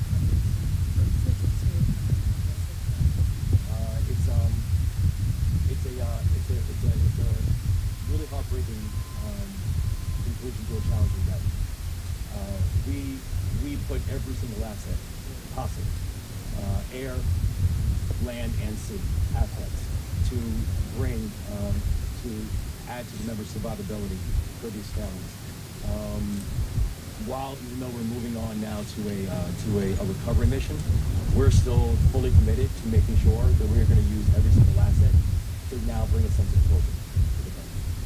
Hey, thank you, everybody. The community that one of these workers was recovered and identified. Is this something you can confirm? That's what I say. That one of the workers was found and identified. Yes, there's one of the workers is in shock trauma and is receiving treatment for the injuries. Hey guys. Unaccounted, the ones that were unaccounted for, can you confirm that one of them was? No, all the 6 workers that they're unaccounted for, I have no further update on their status. Hey, thank you, everybody. Have a great night, everybody. All right, so Maryland Governor Wes Moore and his Lieutenant Governor as well, Aruna Miller, taking questions from reporters. This was just moments ago about what the state can do to not only comfort a grieving community, but rebuild the bridge itself. And remember, at this point, and it's still early, we don't know who these 6 individuals are who are presumed dead. This construction crew that was working on the bridge overnight, filling potholes, and then tragedy strikes there. And so what a horrible set of circumstances. It's a story we're going to stay on top of, including in the 8 o'clock hour. We'll be bringing on some engineers, some people who know about bridge design, to talk about the design of the Key Bridge and whether or not it was somewhat particularly suited to collapse due to a collision like this. Was it any old bridge? Were there any vulnerabilities in the structural integrity of that? So stay tuned for that. That's going to be by my colleague Austin Westfall here. In the meantime, let's take a quick commercial break. When we come back, we're transitioning to some of these other top headlines, including 2024 politics. One of these presidential candidates, it's not Trump or Biden, made his choice for his running mate today there in Oakland, California. We'll have more on that in 2 minutes. We all buy stuff on 52 degrees, wind northeast at 8 miles an hour. Marietta, fog was reported, 55 degrees, wind east at 5 miles an hour. Mableton, it was cloudy, 56 degrees, wind northeast at 7 miles an hour. Peachtree City, it was cloudy, 63 degrees, wind calm. Lawrenceville, it was cloudy, 50 degrees, wind northeast at 6 miles an hour. Kennesaw, it was cloudy, 54 degrees, wind variable at 3 miles an hour. Elsewhere around the region, Athens, rain and fog were reported, 49 degrees, wind variable at 3 miles an hour. Gainesville, fog was reported, 50 degrees, wind northeast at 5 miles an hour. Macon, it was cloudy, 64 degrees, wind northeast at 3 miles an hour. Columbus, it was cloudy, 63 degrees, wind east at 5 miles an hour. Birmingham, it was clear, 61 degrees, wind calm. Rome, it was partly cloudy, 57 degrees, wind southeast at 5 miles an hour. Chattanooga, it was clear, 55 degrees, wind southeast at 3 miles an hour. Asheville, fog was reported, 46 degrees, wind calm. Augusta, light rain was falling, 66 degrees, wind south at 10 miles an hour. St. Simon's Island, it was mostly cloudy, 68 degrees, wind southeast at 10 miles an hour. Here is the official forecast from your National Weather Service for the Atlanta listening area. Tonight, mostly cloudy. A chance of showers and a slight chance of thunderstorms early. Lows in the upper 40s. North winds 5 to 10 miles an hour. Chance of rain 30%. Wednesday, mostly sunny. Highs in the lower 70s. Northwest winds 10 to 15 miles an hour. Wednesday night, partly cloudy. A slight chance of showers after midnight. Lows in the mid-40s. Northwest winds 5 to 15 miles an hour. Thursday, sunny. Highs in the upper 60s. Northwest winds 15 to 20 miles an hour with gusts up to 25 miles an hour. Thursday night, clear. Lows around 40. Northwest winds 5 to 15 miles an hour. And now the extended forecast. Friday and Friday night, mostly clear. Highs in the lower 70s. Lows in the mid-40s. Saturday and Saturday night, mostly clear. Highs in the mid-70s. Lows in the lower 50s. Sunday and Sunday night, partly cloudy. Highs around 80. Lows in the upper 50s. Monday and Monday night, mostly cloudy. Highs in the lower 80s. Lows in the lower 60s. Tuesday and Tuesday night, mostly cloudy. A chance of showers and a slight chance of thunderstorms. Highs in the upper 70s. Lows in the lower 50s. For more detailed weather, water, and climate information, please visit our website at weather.gov/Atlanta. Here is the hazardous weather outlook. This hazardous weather outlook is for portions of north and central Georgia.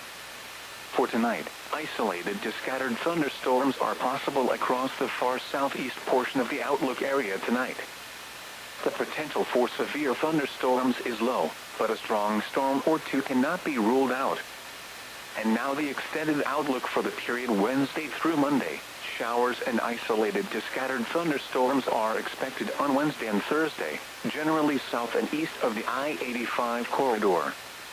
The potential for severe thunderstorms is low, but a strong storm or two cannot be ruled out. Spotter information statement. Spotter activation will not be needed through tonight. The current time is 9:19 p.m. Eastern Daylight Time. The following reports of weather, temperature, and wind were taken at 9 p.m. Atlanta, it was cloudy. 59 degrees, dew point 56, relative humidity 89%. Wind northeast at 10 miles an hour. Pressure was 29.90 inches and rising. Around Atlanta, Chamblee, it was cloudy, 52 degrees, wind northeast at 8 miles an hour. Marietta, fog was reported, 55 degrees, wind east at 5 miles an hour. Mableton, it was cloudy, 56 degrees, wind northeast at 7 miles an hour. Peachtree City, it was cloudy, 63 degrees, wind calm. Lawrenceville, it was cloudy, 50 degrees, wind northeast at 6 miles an hour. Kennesaw, it was cloudy, 54 degrees, wind variable at 3 miles an hour. Elsewhere around the region, Athens, rain and fog were reported, 49 degrees, wind variable at 3 miles an hour. Gainesville, fog was reported, 50 degrees, wind northeast at 5 miles an hour. Macon, it was cloudy, 64 degrees, wind northeast at 3 miles an hour. Columbus, it was cloudy, 63 degrees, wind east at 5 miles an hour. Birmingham, it was clear, 61 degrees, wind calm. Rome, it was partly cloudy, 57 degrees, wind southeast at 5 miles an hour. Chattanooga, it was clear, 55 degrees, wind southeast at 3 miles an hour. Asheville, fog was reported, 46 degrees, wind calm. Augusta, light rain was falling, 66 degrees, wind south at 10 miles an hour.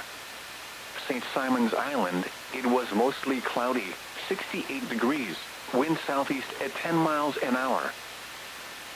Here is the official forecast from your National Weather Service for the Atlanta listening area. Tonight, mostly cloudy.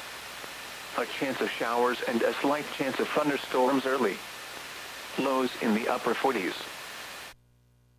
Are that much warmer temperatures that are setting up here, and that is just going to allow those pollen spores to just explode out there. 73 for the high on Wednesday, a little cooler Thursday at 68, and then look how these temperatures rise. By Easter Sunday, we're going to be near 80 degrees with that high of about 79. Here's how it looks for Wednesday.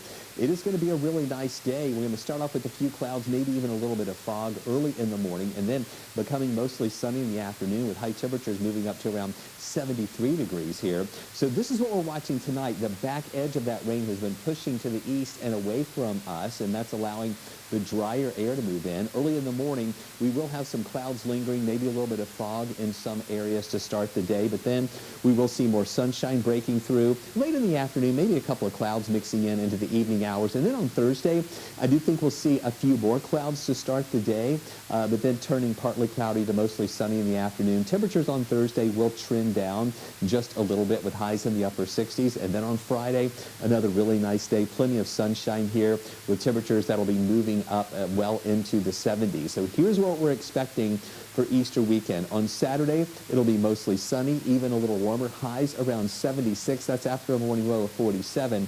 Then on Sunday, if you're going to any sunrise services, the sun comes up at 7:25 in the morning. Partly cloudy skies in the afternoon. Look at that. High temperature near 80 degrees. So here's how it all times out. Look at that dry pattern setting up. We will see decreasing clouds Wednesday. Highs near 73. Partly cloudy Thursday, a little cooler at 68. And then temperatures rising. 79 on Sunday. Lower 80s on Monday and Tuesday with just a low rain chance coming back later on Tuesday. HCM is a serious heart condition affecting as many as 1 in 200 people. Like me. And me. It can impact how you feel and what you can do. I still felt tired on my beta blocker. So I talked to my cardiologist. About treatment advances in HCM that gave me new options. It was a breakthrough for me.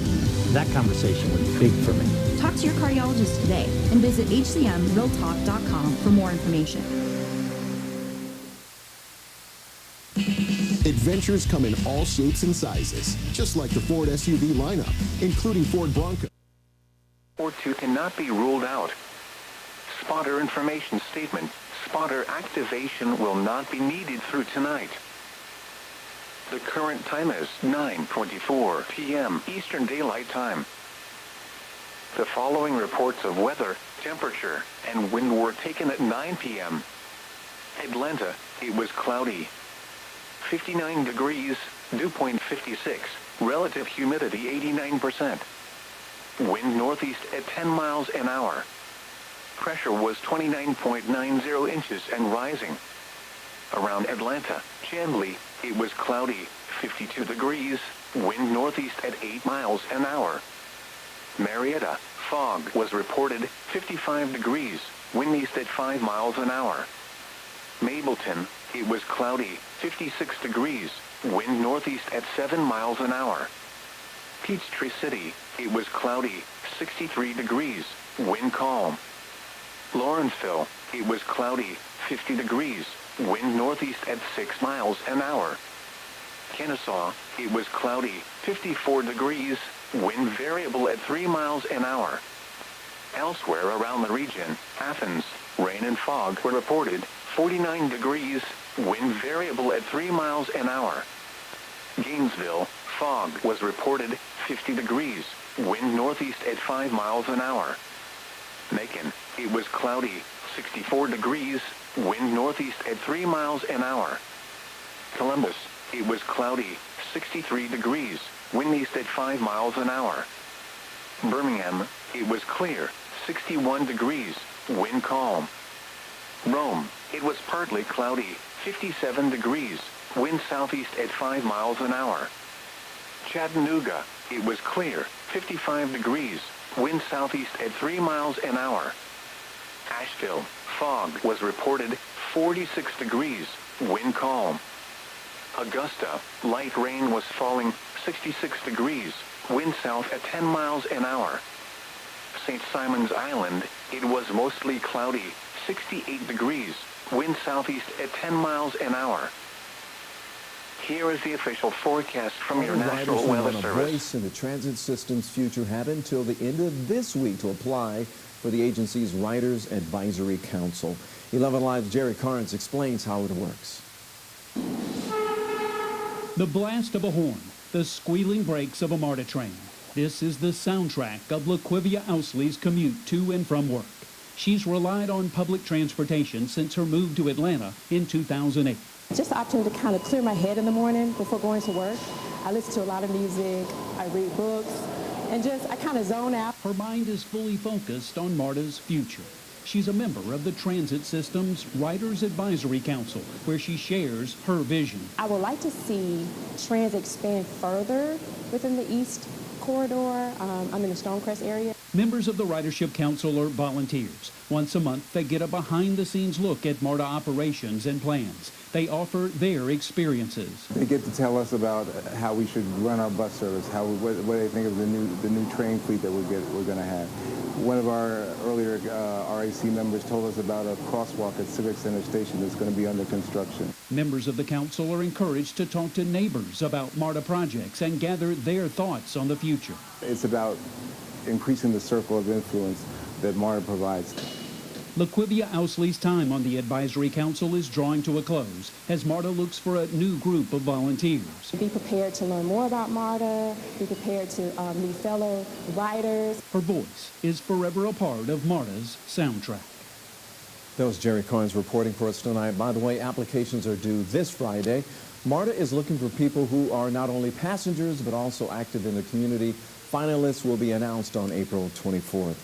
While a historic stadium could be heading to Metro Atlanta, the city of Roswell and the United Soccer League are in very early talks to build a women's soccer venue as part of a new entertainment district. So according to the city, the stadium would hold at least 10,000 people.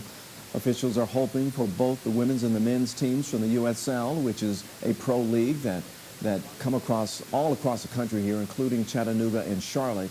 Roswell's mayor says the soccer is the main focus of the project, but not the only benefit for the community. It's also about entertainment.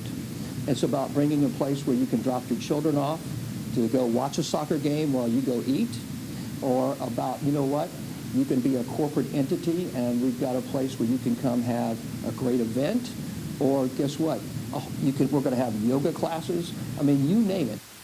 By the way, there's still a lot to be decided as far as the location and how much it's going to cost. The city and the league will negotiate these details between now and the end of the year. Coming up tonight on Primetime, the gathering coming to Forsyth County. Our very own Karis Belger is following that story for us tonight. She's going to have all the details from tonight's meeting where the vote is on that project if it's underway. So that's coming up tonight on Primetime. Thanks for joining us. The news continues right here on Primetime. Have a good night and stay safe.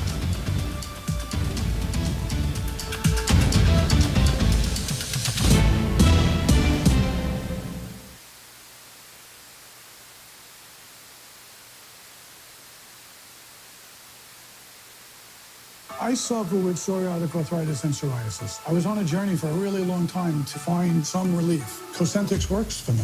Cosentix helps real people get real relief from the symptoms of psoriatic arthritis or psoriasis. Serious allergic reactions, severe skin reactions that look like eczema, and an increased risk of infections, some fatal, have occurred. Tell your doctor if you have an infection or symptoms, had a vaccine or plan to, or if IBD symptoms develop or worsen. I move so much better because of Cosentix. Ask your rheumatologist about Cosentix. It's the Rooms to Go Kids Anniversary Sale. Time for special bonus buys on epic kids bedrooms. An awesome choice that includes a full-size bed for the price of a twin. Go 2 rooms at super sale prices. Choose from complete bedrooms and get 50% off the matching nightstand. Shop bunks and lofts on sale. Plus, buy this Disney bedroom and get a bonus buy. And don't miss twin beds starting at $175. All this and more now during the Rooms to Go Kids Anniversary Sale. 11 Alive News Primetime starts now. Good evening and thanks for joining us tonight. I'm Ron Jones. First tonight on Primetime, we're going to continue our coverage of that catastrophic bridge collapse that happened in Baltimore overnight. So this was the moment it happened. A fully loaded container. This ship was bound for Sri Lanka, slammed into the Francis Scott Key Bridge, the structure falling apart and then falling into the Patapsco River. Search and rescue teams say as many as 6 victims and possibly more that been double that number are still missing tonight. And authorities say that commuters and the maintenance crew were on their way at the time of that tragic accident. And we have team coverage for you tonight, beginning with NBC's Jay Gray. An intense rescue and recovery effort continues in the bitter cold waters of the Patapsco River right now. Teams searching for survivors after the collapse of the Francis Scott Key Bridge overnight. The bridge is gone. Holy. Here's what we know at this point. The crew on board this massive container ship apparently lost control of the vessel minutes after leaving the port of Baltimore, issuing a mayday call, warning they've lost power and propulsion. Security video shows lights blinking and smoke climbing from the ship just before crashing into a center support column on the bridge. The iconic structure crumbling. As units were responding, they began to receive numerous calls indicating multiple people in the water. A crew doing routine maintenance, filling potholes, and several vehicles were on the bridge as it collapsed. 2 of the workers quickly pulled to safety, but authorities acknowledge several people are still missing. Our prayers are with everyone involved in this terrible accident and all the families, especially those waiting for the news of their loved one right now. I know every minute in that circumstance feels like a lifetime. President Biden promising the full support and resources of the federal government in the wake of the tragedy. Jay Gray, NBC News, Baltimore. And tonight, many people at home have a lot of questions on whether or not something like that can happen right here in Georgia. 11 Alive's Grace King shares some insight from local structure engineers. Everything's a probabilistic design. As much as we take that into account, there's no way to account for everything. Tim Schmitz with Structural Engineering Solutions says building standards can only go so far. This is one of those extremely, extremely low probable events that unfortunately has had catastrophic results. The Francis Scott Key Bridge was built in the 1970s, nearly half a century ago. Today, the Port of Baltimore is busier and the container ships are bigger. It's pretty obvious from the video that once it makes impact, it's a pretty sudden and catastrophic type of event. A spokesperson with the National Transportation and Safety Board says the dolly weighs roughly 95,000 tons and is 300 meters long. For perspective, it would be one of the tallest skyscrapers in Atlanta if it were turned on its side. Anything of that magnitude is likely to cause significant damage, especially with this design. There's not very many structures, if you take out a significant substructure element, that will survive, especially something of this age and that type. That was Grace King reporting for us tonight. She also tells us that Schmidt says that this bridge had 4 dolphins. So these are are elements in there which are designed to resist impact from ships. The investigation will certainly look at all of those factors and whether any design change could help in the future. Meanwhile, tonight, another Georgia county dealing with a ransomware attack. The Gilmer County government is the latest victim here. A notice on the county's website says that it has taken some systems offline because of that attack. When we asked county leaders what services are not available, the commission chair said he could not tell us which systems at this time.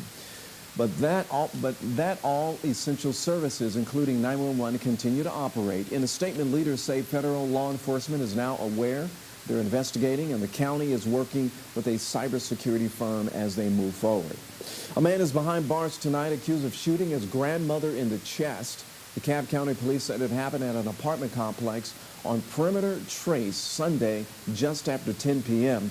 Police say 23-year-old Eric Beasley Jr., the man on your screen right there, shot a 63-year-old grandmother during an argument. He was arrested shortly after that shooting and charged with aggravated assault. The woman is still in the hospital recovering. And we are learning more tonight about a recent arrest of a UGA football player who is expected to play a huge role for the Bulldogs on the field. A police report says an officer reached speeds of more than 80 miles an hour as he was trying to catch up with Trevor Etienne and pull him over early Sunday morning. And according to the report, the running back told the officer that he had 3 beers and he was trying to get home.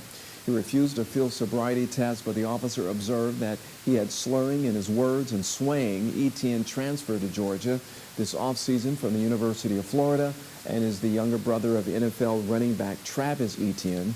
Today, head coach Kirby Smart says that he's disappointed with his decision-making. As we also know, sometimes kids don't make the best decisions. The older you get, sometimes the tougher the consequences are for your mistakes. So, you know, he's not going to let this mistake define him. He's embarrassed, he's upset, he knows he's made a mistake. It's a teaching moment, and we hope he gets better from it. Smart says that Etienne will face university discipline as well as any in-house team discipline. Etienne actually posted bond of more than $1,800 and faces 4 misdemeanor charges. A meeting tonight could decide the future of a brand new entertainment center in Forsyth County. Now, we've been talking about this story for almost a year. The center is called The Gathering. It could also be home to an NHL team if the league approves a move or expansion. The cost is about $2 billion, and there is plenty of excitement for the idea, but also a lot of questions as well. Commissioners recently called for a special hearing to get more feedback from residents and address concerns that were not brought up during the previous meeting. One of the main concerns here by residents is the increased traffic. The project does have to get approval first. Our cameras are at that meeting tonight. Of course, you're going to have the results in a live report coming up tonight on Prime Time. And we're learning the newly signed bipartisan government funding bill will have funding to strengthen Border Patrol in the United States. So today, Senator Jon Ossoff announced the bill will allow for 22,000 new hirees, which would be a record high here. The bill also includes resources to ensure Border Patrol agents receive the overtime pay to which they are entitled. Well, happening this week, MARTA will hold an open house to discuss his plans to construct a bus rapid transit line for Clayton County. The transportation agency is proposing a 15-mile route that will include rail-like stations between MARTA's College Park Station and the South Lake Mall area. The open house will allow residents to learn a lot more about the transit project and also give some feedback as well.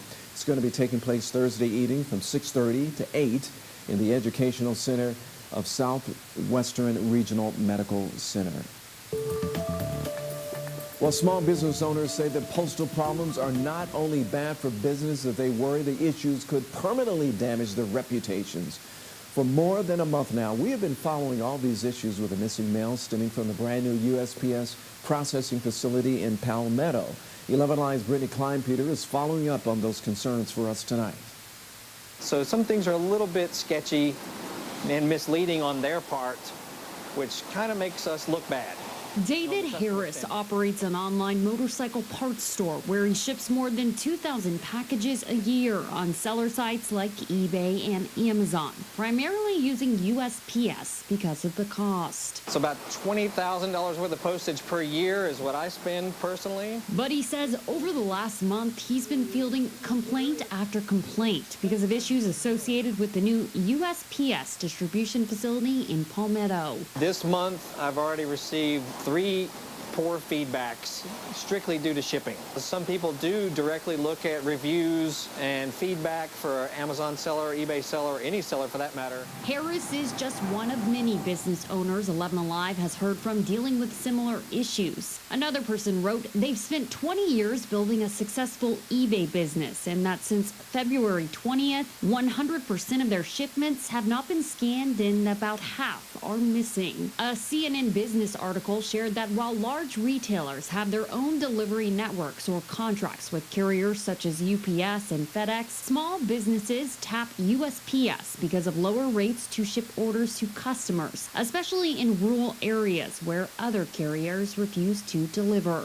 We once again reached out to USPS today asking for answers. They responded in an email saying simply they have no further updates at this time. And while we wait on answers from USPS, small business owners like Harris say they can't wait forever. And I'm actually carrying a lot of my shipments to competitors. They may be more expensive, but they're more reliable. That was Brittany Kleinpeter reporting for us tonight. You know, the latest statement that we got from USPS said that they are making significant investments to improve operations, but that statement was from last week. More than 1,000 people from all across Georgia have reached out to 11 Alive this month alone about the USPS delivery issues, and we're taking your questions directly to them every single day. But so far, the Postal Service is declining our request for an interview or to go inside the Palmetto facility. To read what we have uncovered so far about what may be causing these problems, just text the word mail to the number on your screen, 404-885-7600, and you will get a link to our reporting directly to your phone, along with advice for dealing with some of the most common delivery issues. Coming up next on Primetime, controversy erupts at the Georgia Capitol as the Senate passes a bill restricting transgender youth in sports. When you have a problem, Mail that is delayed and impacting your lives right here in Metro Atlanta. I haven't gotten any mail, including my paycheck. Legal notices, prescriptions, all those kinds of things getting delayed. we search for answers. You see a long line of trucks filled with mail, all waiting to be processed. Questioning our leaders to get solutions. That's not the way to run a business. Postal problems for continuing coverage. Watch 11 Alive News.